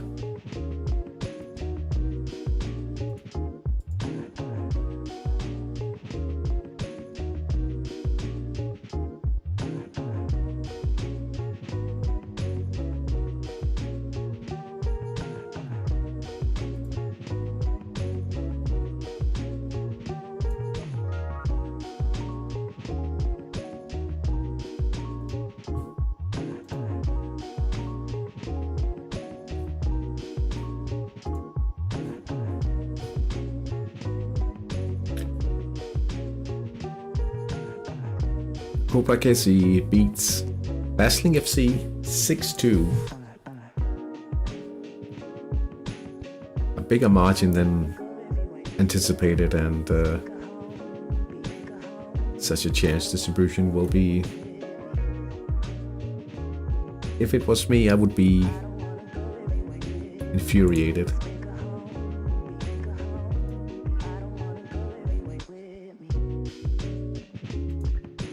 Georgian club. And Castellana through as well. And there it ends between Panik, Salande, Bagdas, and Taiwan Celtic.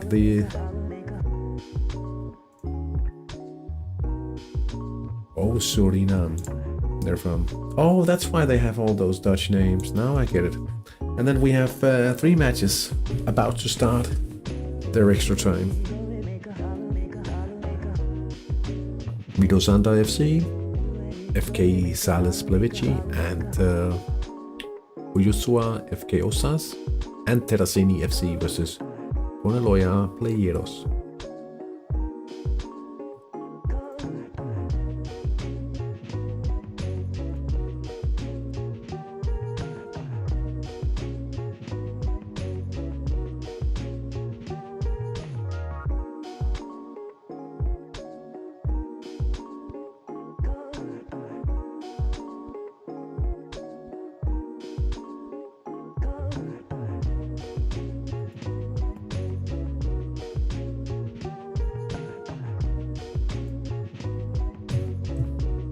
I just saw what Sauchel wrote on the Danish forums, and it seems that with all his teams combined, he still feels he's on the lucky side of things, so he's not too upset about today's result.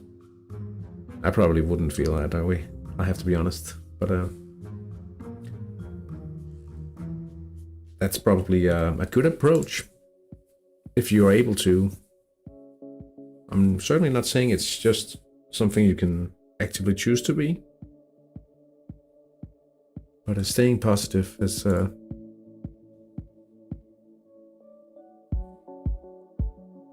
definitely a help. Being less impulsive about decisions in a game like this, at least.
Right.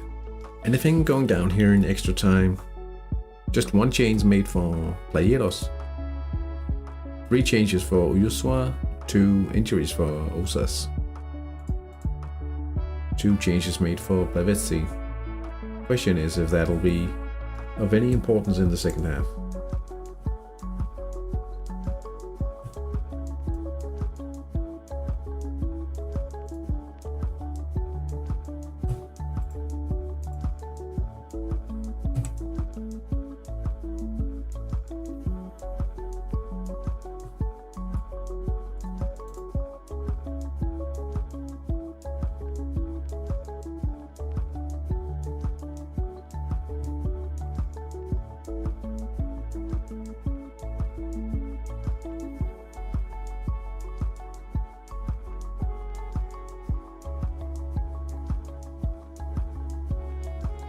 We have a chance here for Terracini. Jumat Ulu. Hey, Ben.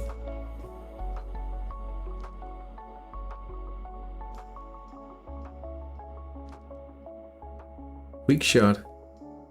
Easily collected by the keeper. 38% chance of a conversion, but no goal this time for Terracini.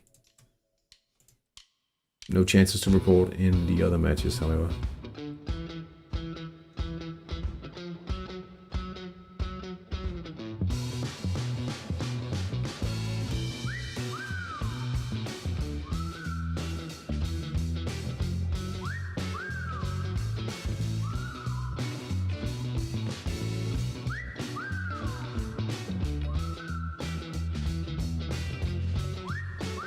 How are we doing, Ben? I saw you planned to make some changes to your cycle all of a sudden.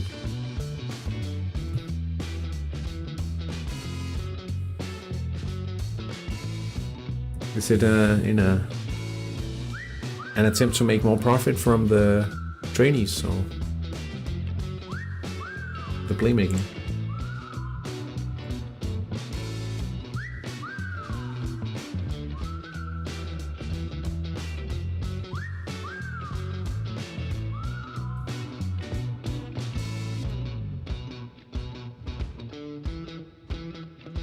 Alberto Laguata moving through the middle here. That could be a goal.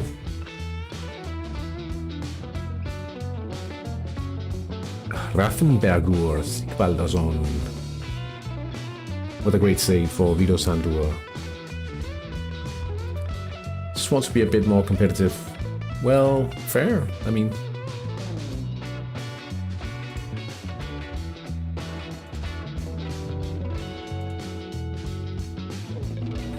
sometimes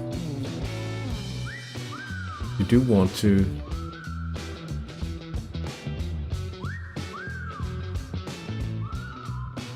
two defenders to attack us. Ah, I see.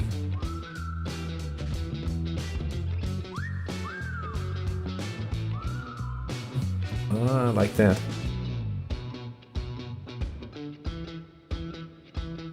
Well, it's certainly a thing to balance, right? I mean, the balance between making profit or from the training or from being a bit more competitive. If you're good at the training spots, I think you could make more from the training. If you are maybe not good, but also just consistent.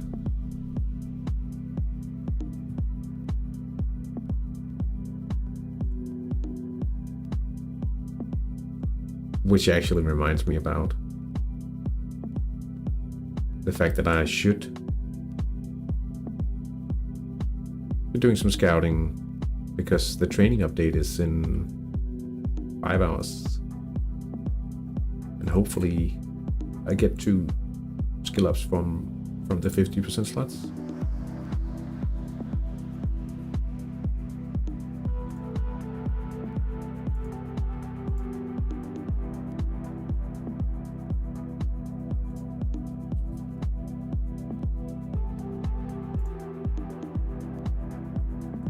The question is though, what's having a little more fun worth as well?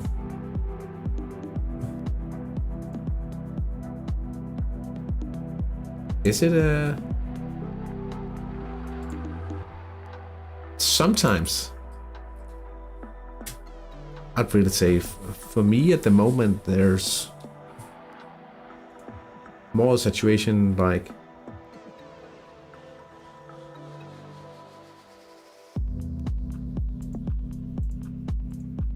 sometimes there simply isn't so many good deals.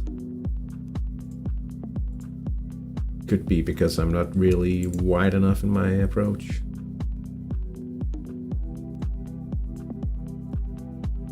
At times.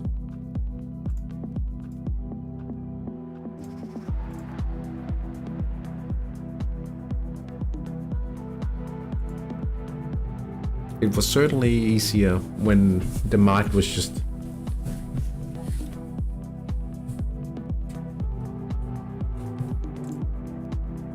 really high, really hot. It's not at the moment.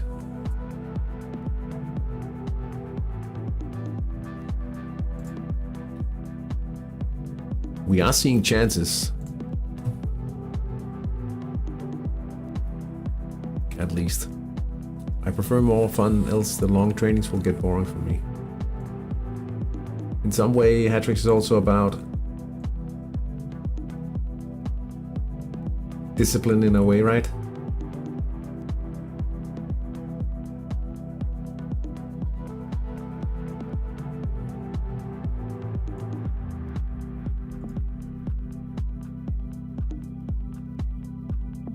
I certainly had a few situations with my earlier teams where I wasn't at all patient and disciplined enough.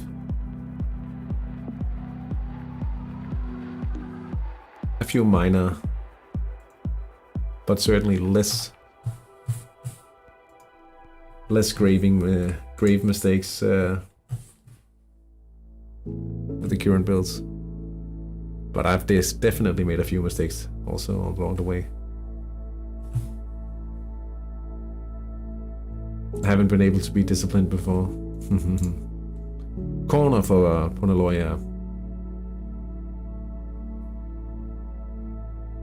Benedek Holoy wasn't prepared for that great pass. Oh, they missed it. Corner. Oh yeah, I definitely think that like creating this routine,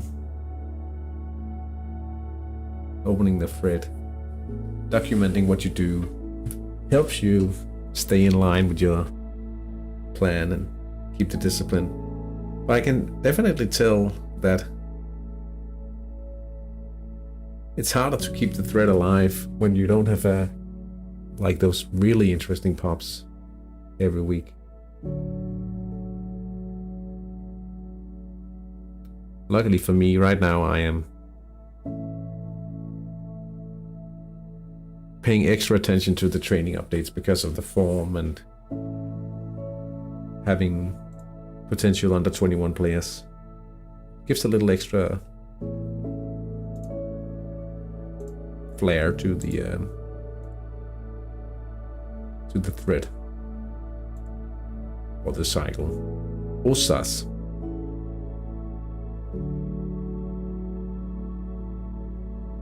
Oh, it's the PDIM pressing away an attack. Not now. Not now. I'm sure Uyusua.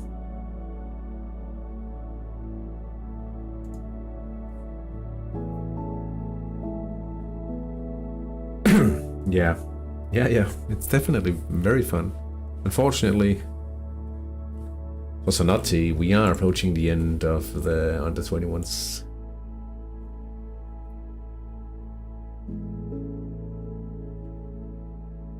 Slowly.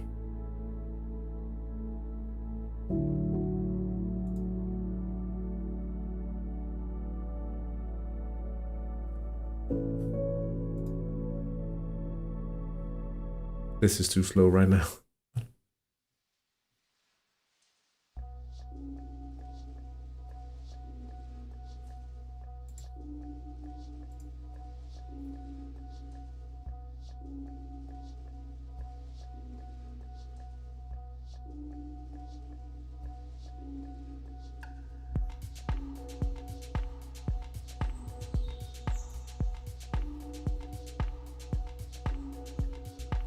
It certainly helps that it's a World Cup campaign they get to play in.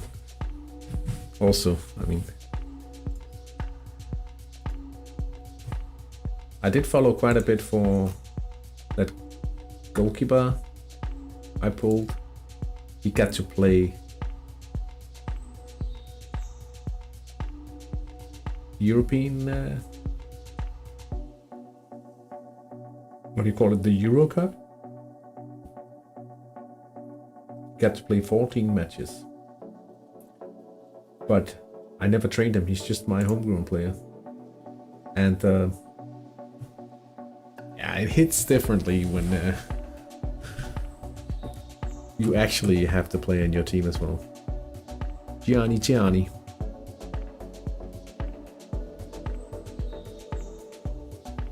Quick event trying to set up La Cuata. But the keeper, Sigvaldason, yet again saves the day for Vito Sandur. So far, at least. Penalty for Osas. No, for Uyusua. It's saved. They were leading 3-0.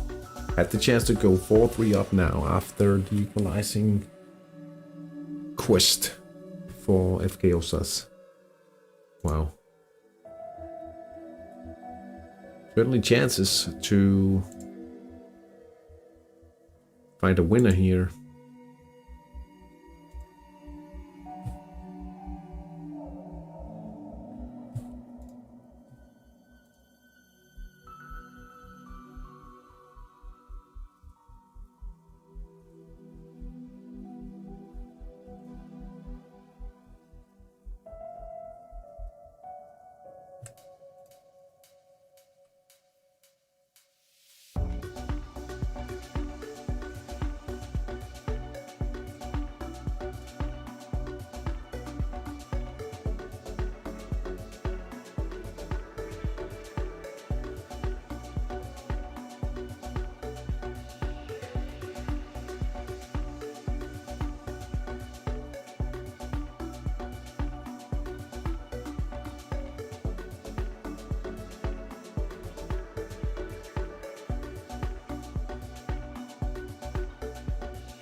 Time to do some changes here for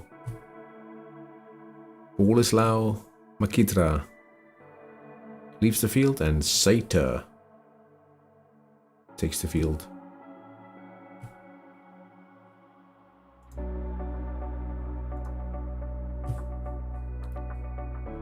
I smell a few shootouts here.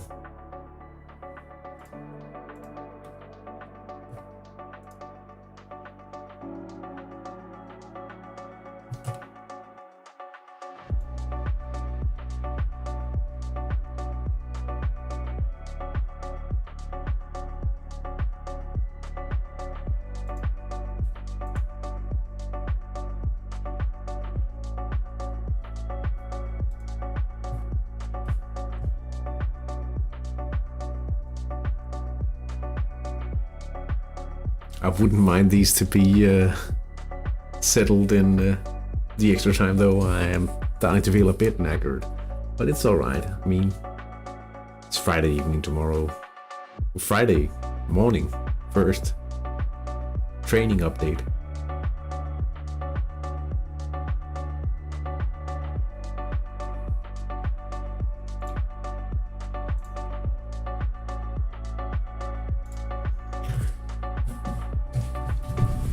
We'll be right back.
Not a lot happening here in the second half of extra time.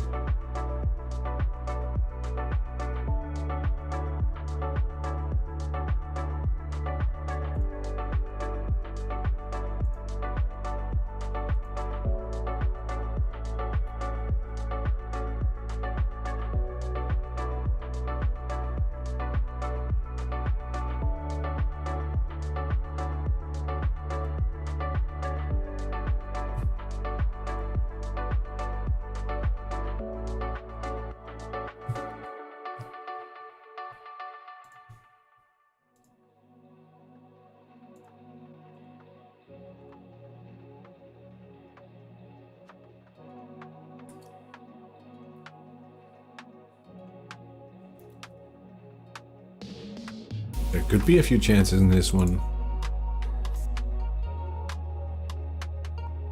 Let's see here.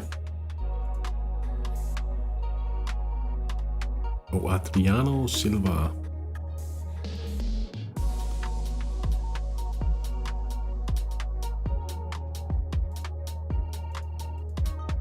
Thought we had a chance, though.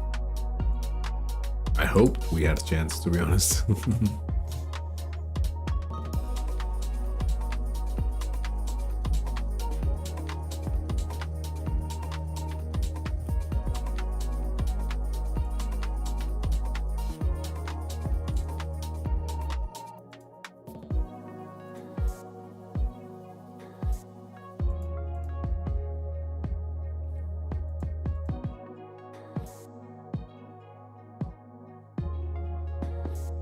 Manuel Bravo. Oh, here comes the technical substitution for the penalty shootout.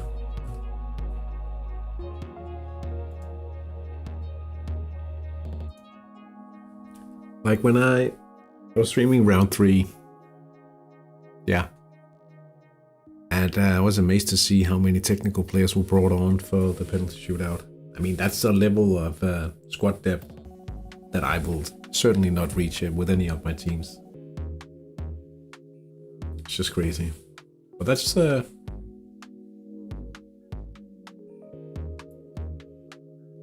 perhaps the difference between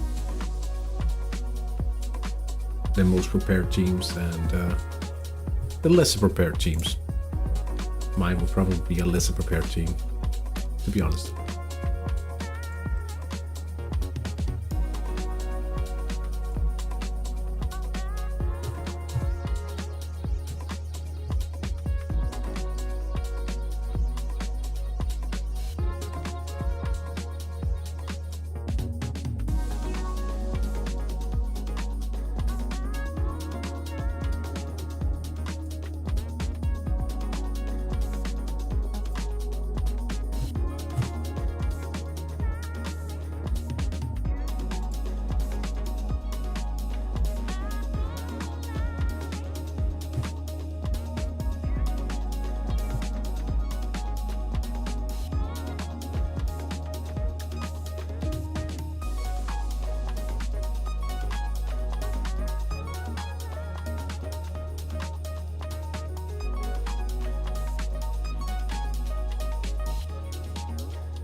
Claveji attacking.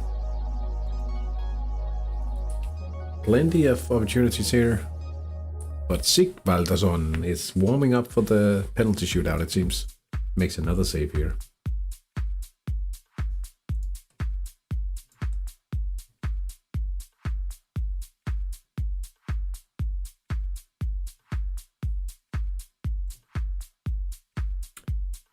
Hey Mambo, good morning Hattrickers. Yeah, it's about to be a little late here. How are we doing? Good to see you in the chat.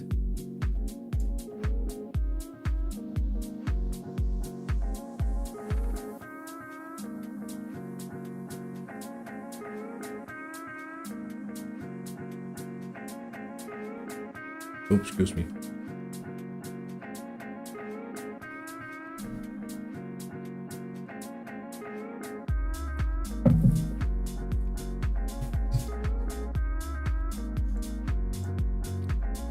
Alberto Solano.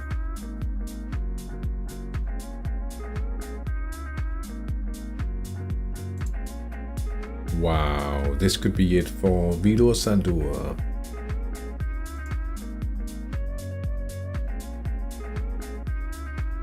Low-driven shot. 2-1 for Vitor Sandor. In the 114th minute of play here.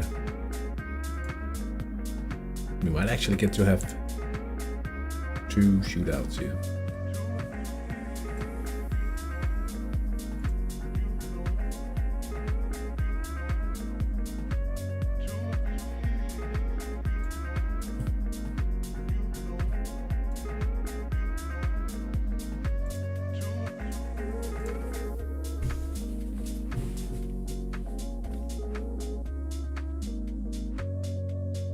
Now they attack down the right. They could be consolidating the lead now.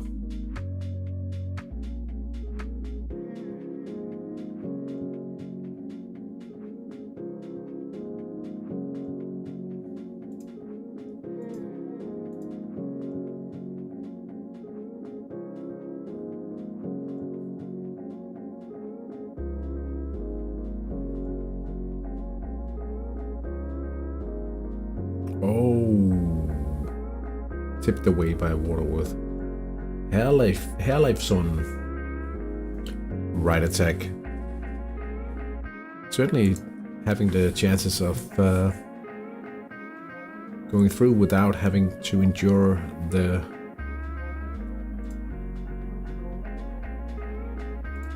endurance test of a penalty shootout in Hattrick as well.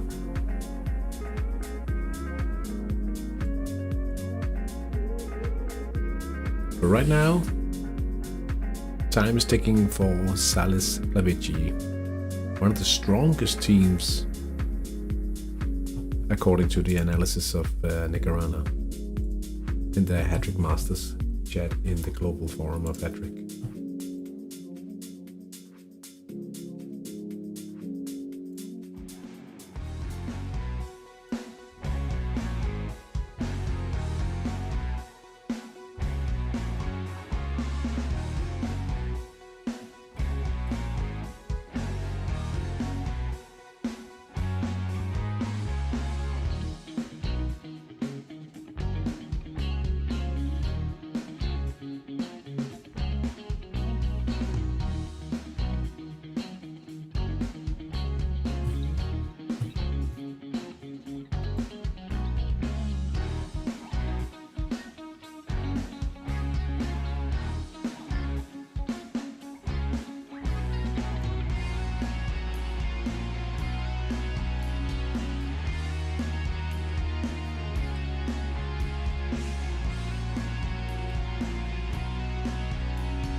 At least two of these matches are going into shootouts, I think.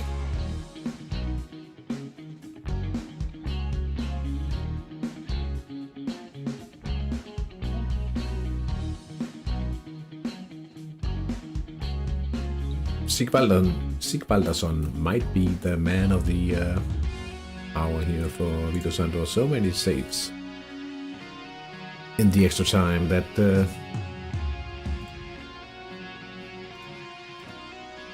it's a little hard to believe that could keep the ball out of the net during the extra time at least. Icelandic keeper here. Kraftenbergur.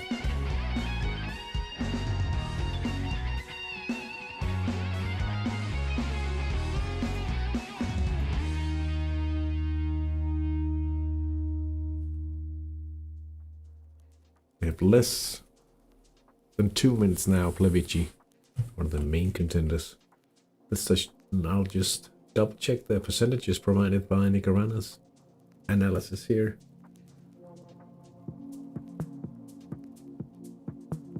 They were actually rated as the biggest favorite. Just shy of 15% chance of winning the Hattrick Masters going into the round of 16, but it's looking a little dire now.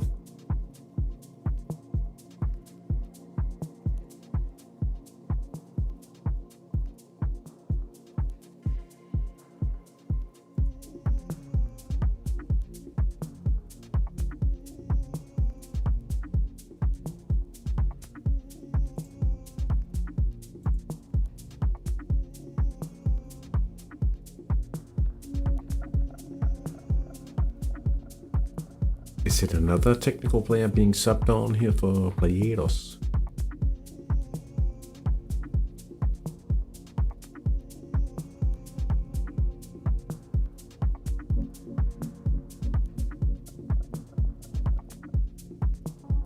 And it looks like Vito Sandor makes it through to the quarterfinal.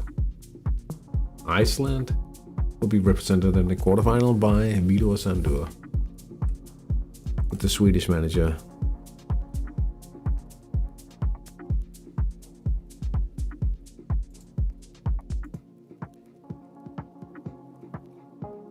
And for the remaining 2 matches, oh, we've already had the first one going into the shootout. Let's see.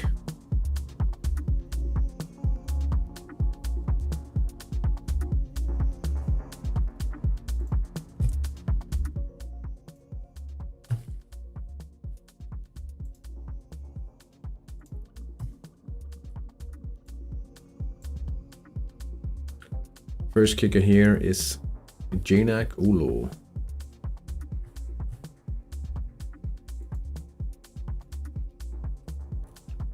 Alexandrov in between the sticks here.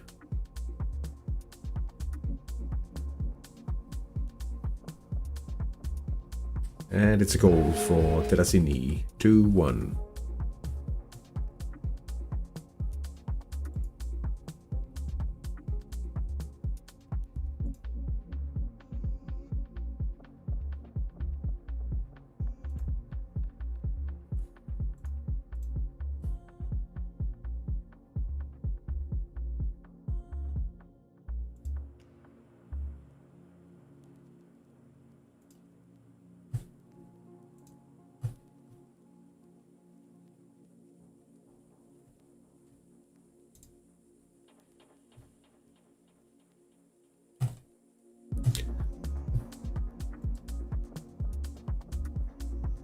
Polloy, Benedict,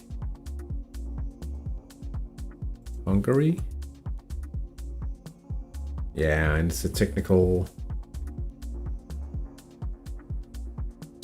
piece, set piece taker, and it's finished in style here. All right, let's see. Uyosua almost third all the way. They were up by 3, and then all of a sudden it was 3-3, and now we are at the penalty shootout.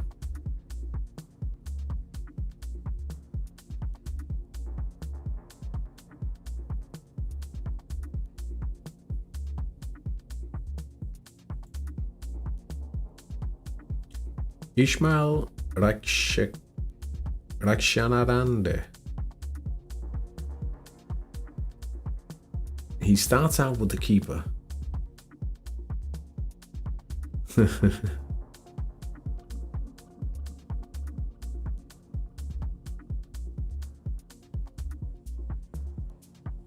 There's the first one. 4-3 now. And Terracini, keeper, takes the second kick. The second spot kick of this shootout. And it's 2-1 for Terracini.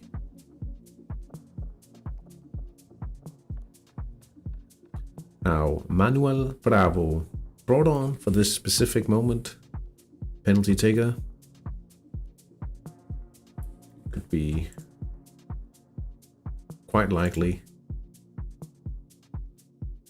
Rabona.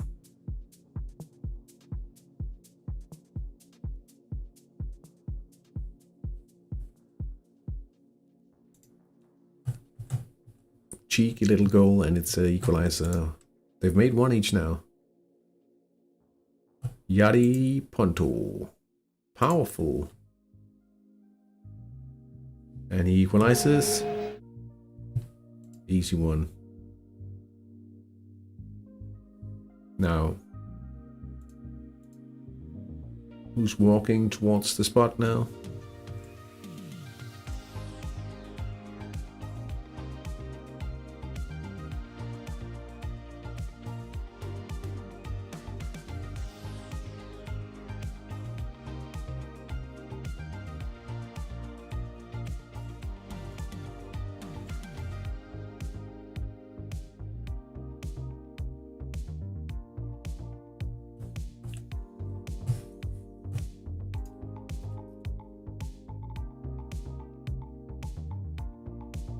Now, Yusung Kwak, he did actually miss a penalty during the regular playing time. But he looks confident this time around. He does better this time, 4-3 now. We've had a goal from Kranschveld. Yusua. Technical penalty. And it's another goal. Alfredo Ocampo. Technical specialist.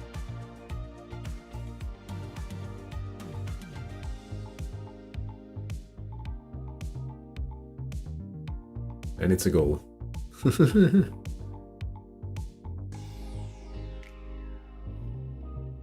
think it's a Rabona.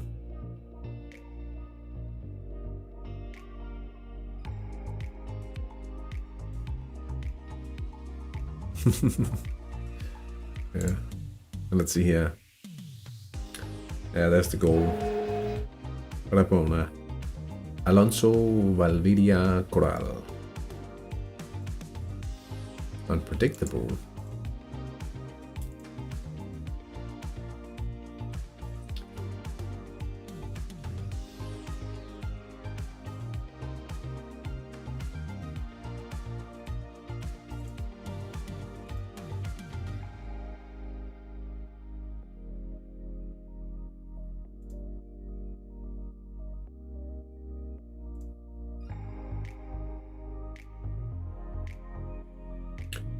Anatoly Chilimov.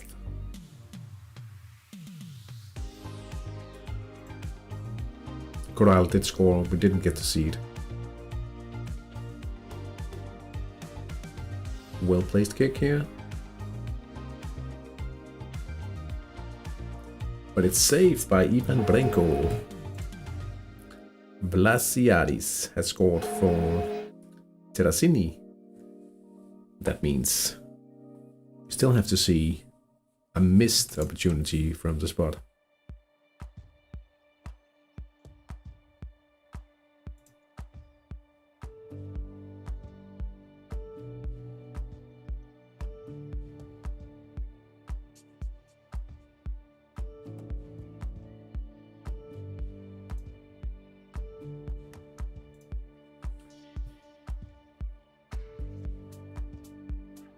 Larok. Andre Larok from the spot here.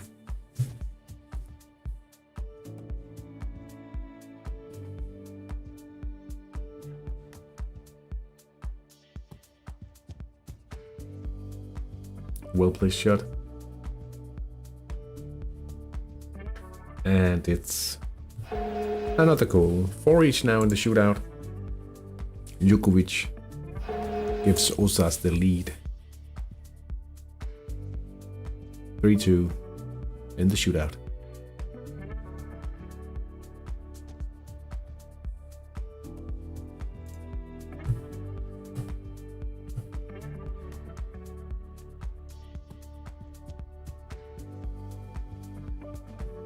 Oh, hurry up, Hattrick.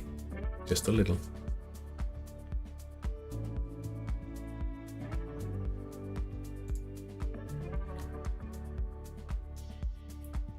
Ujusua. Sergio Chiora.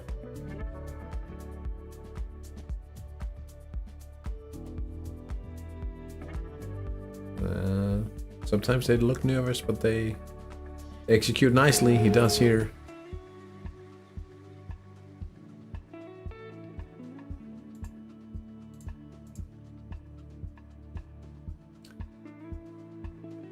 Sergio Busquets has scored on the 5th kick for Terracini. And now all the pressure's on the final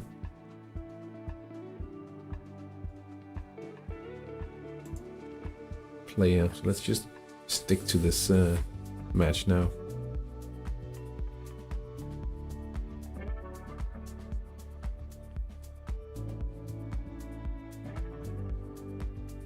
Martinez. Gael Martinez.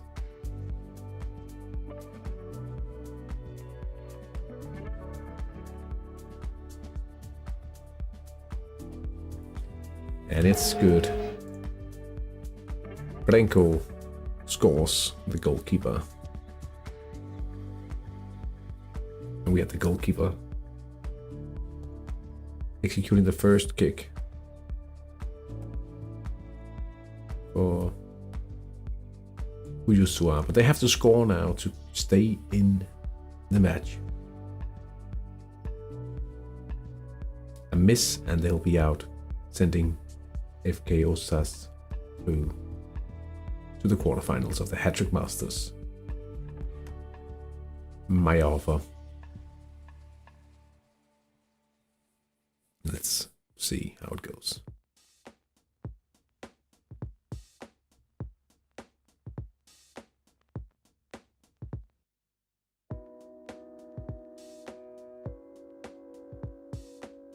He scores.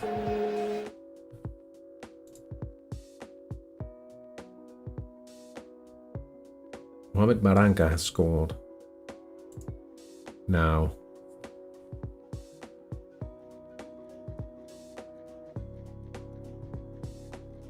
A goal now for Osas and they are through.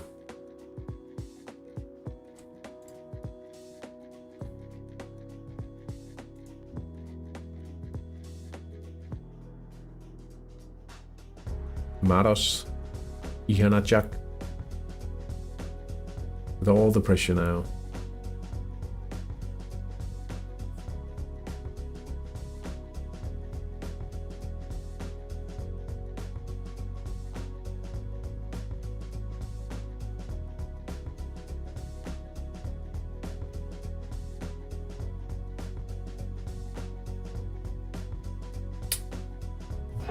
It's in.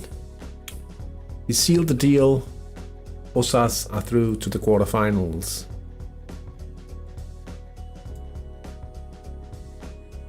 We've had 6 straight goals for both of these teams.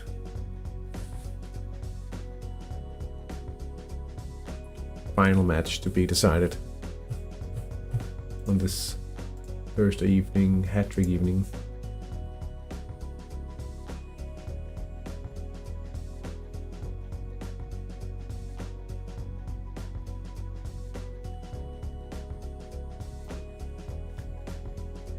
Titoldi.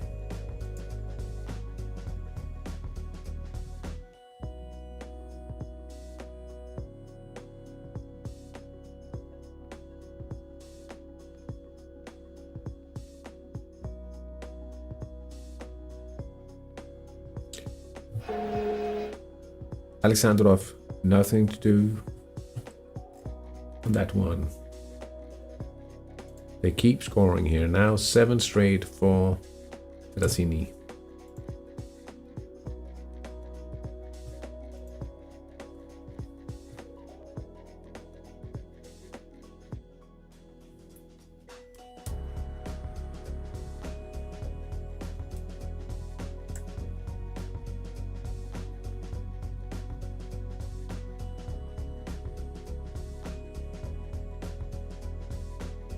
Playeros.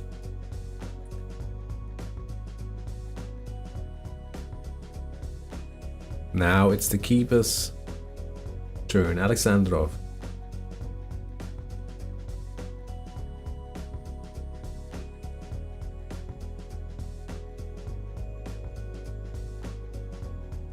He scores. Wonder when... Oh, Haglund has been at the spot.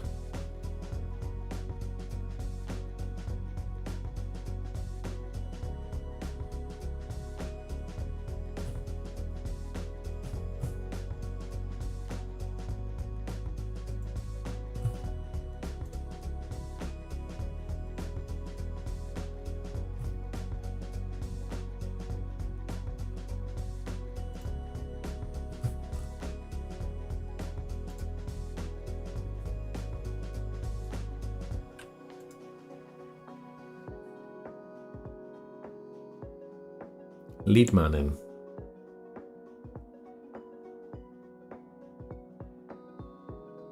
Top left corner. Saved by Alexandrov. He's just scored. Now. Playeros.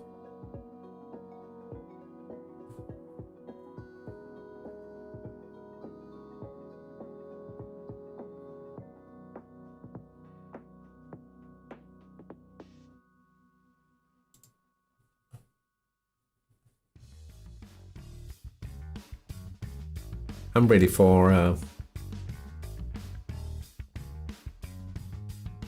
little goal here.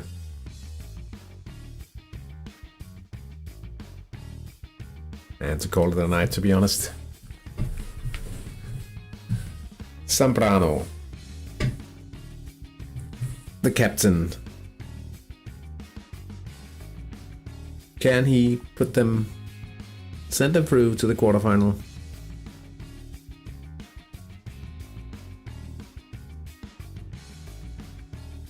He does it. Zambrano sends Playeros through, so we have a full setup for the Masters round 7. It's probably not generated yet, but Club Georgian 1991, Corinthians Mozambique, Boneloya Playeros, and Panic Sainte Bagras, FK Osas, Vido Sandua, and Kublakesi, and the final outfit, La Castellana from Colombia it is, yes. So nothing else more to say tonight, and then thank you so much for being part of the HT Master Stream round 6. For those perhaps following, for those out there following the stream regularly, no streams this weekend. I am super busy this weekend, so unfortunately no streams this weekend, but I hope you have a great weekend, have a great Friday tomorrow, and have a great time in Hattrick. So thank you so much once again for watching, and see you soon. Bye.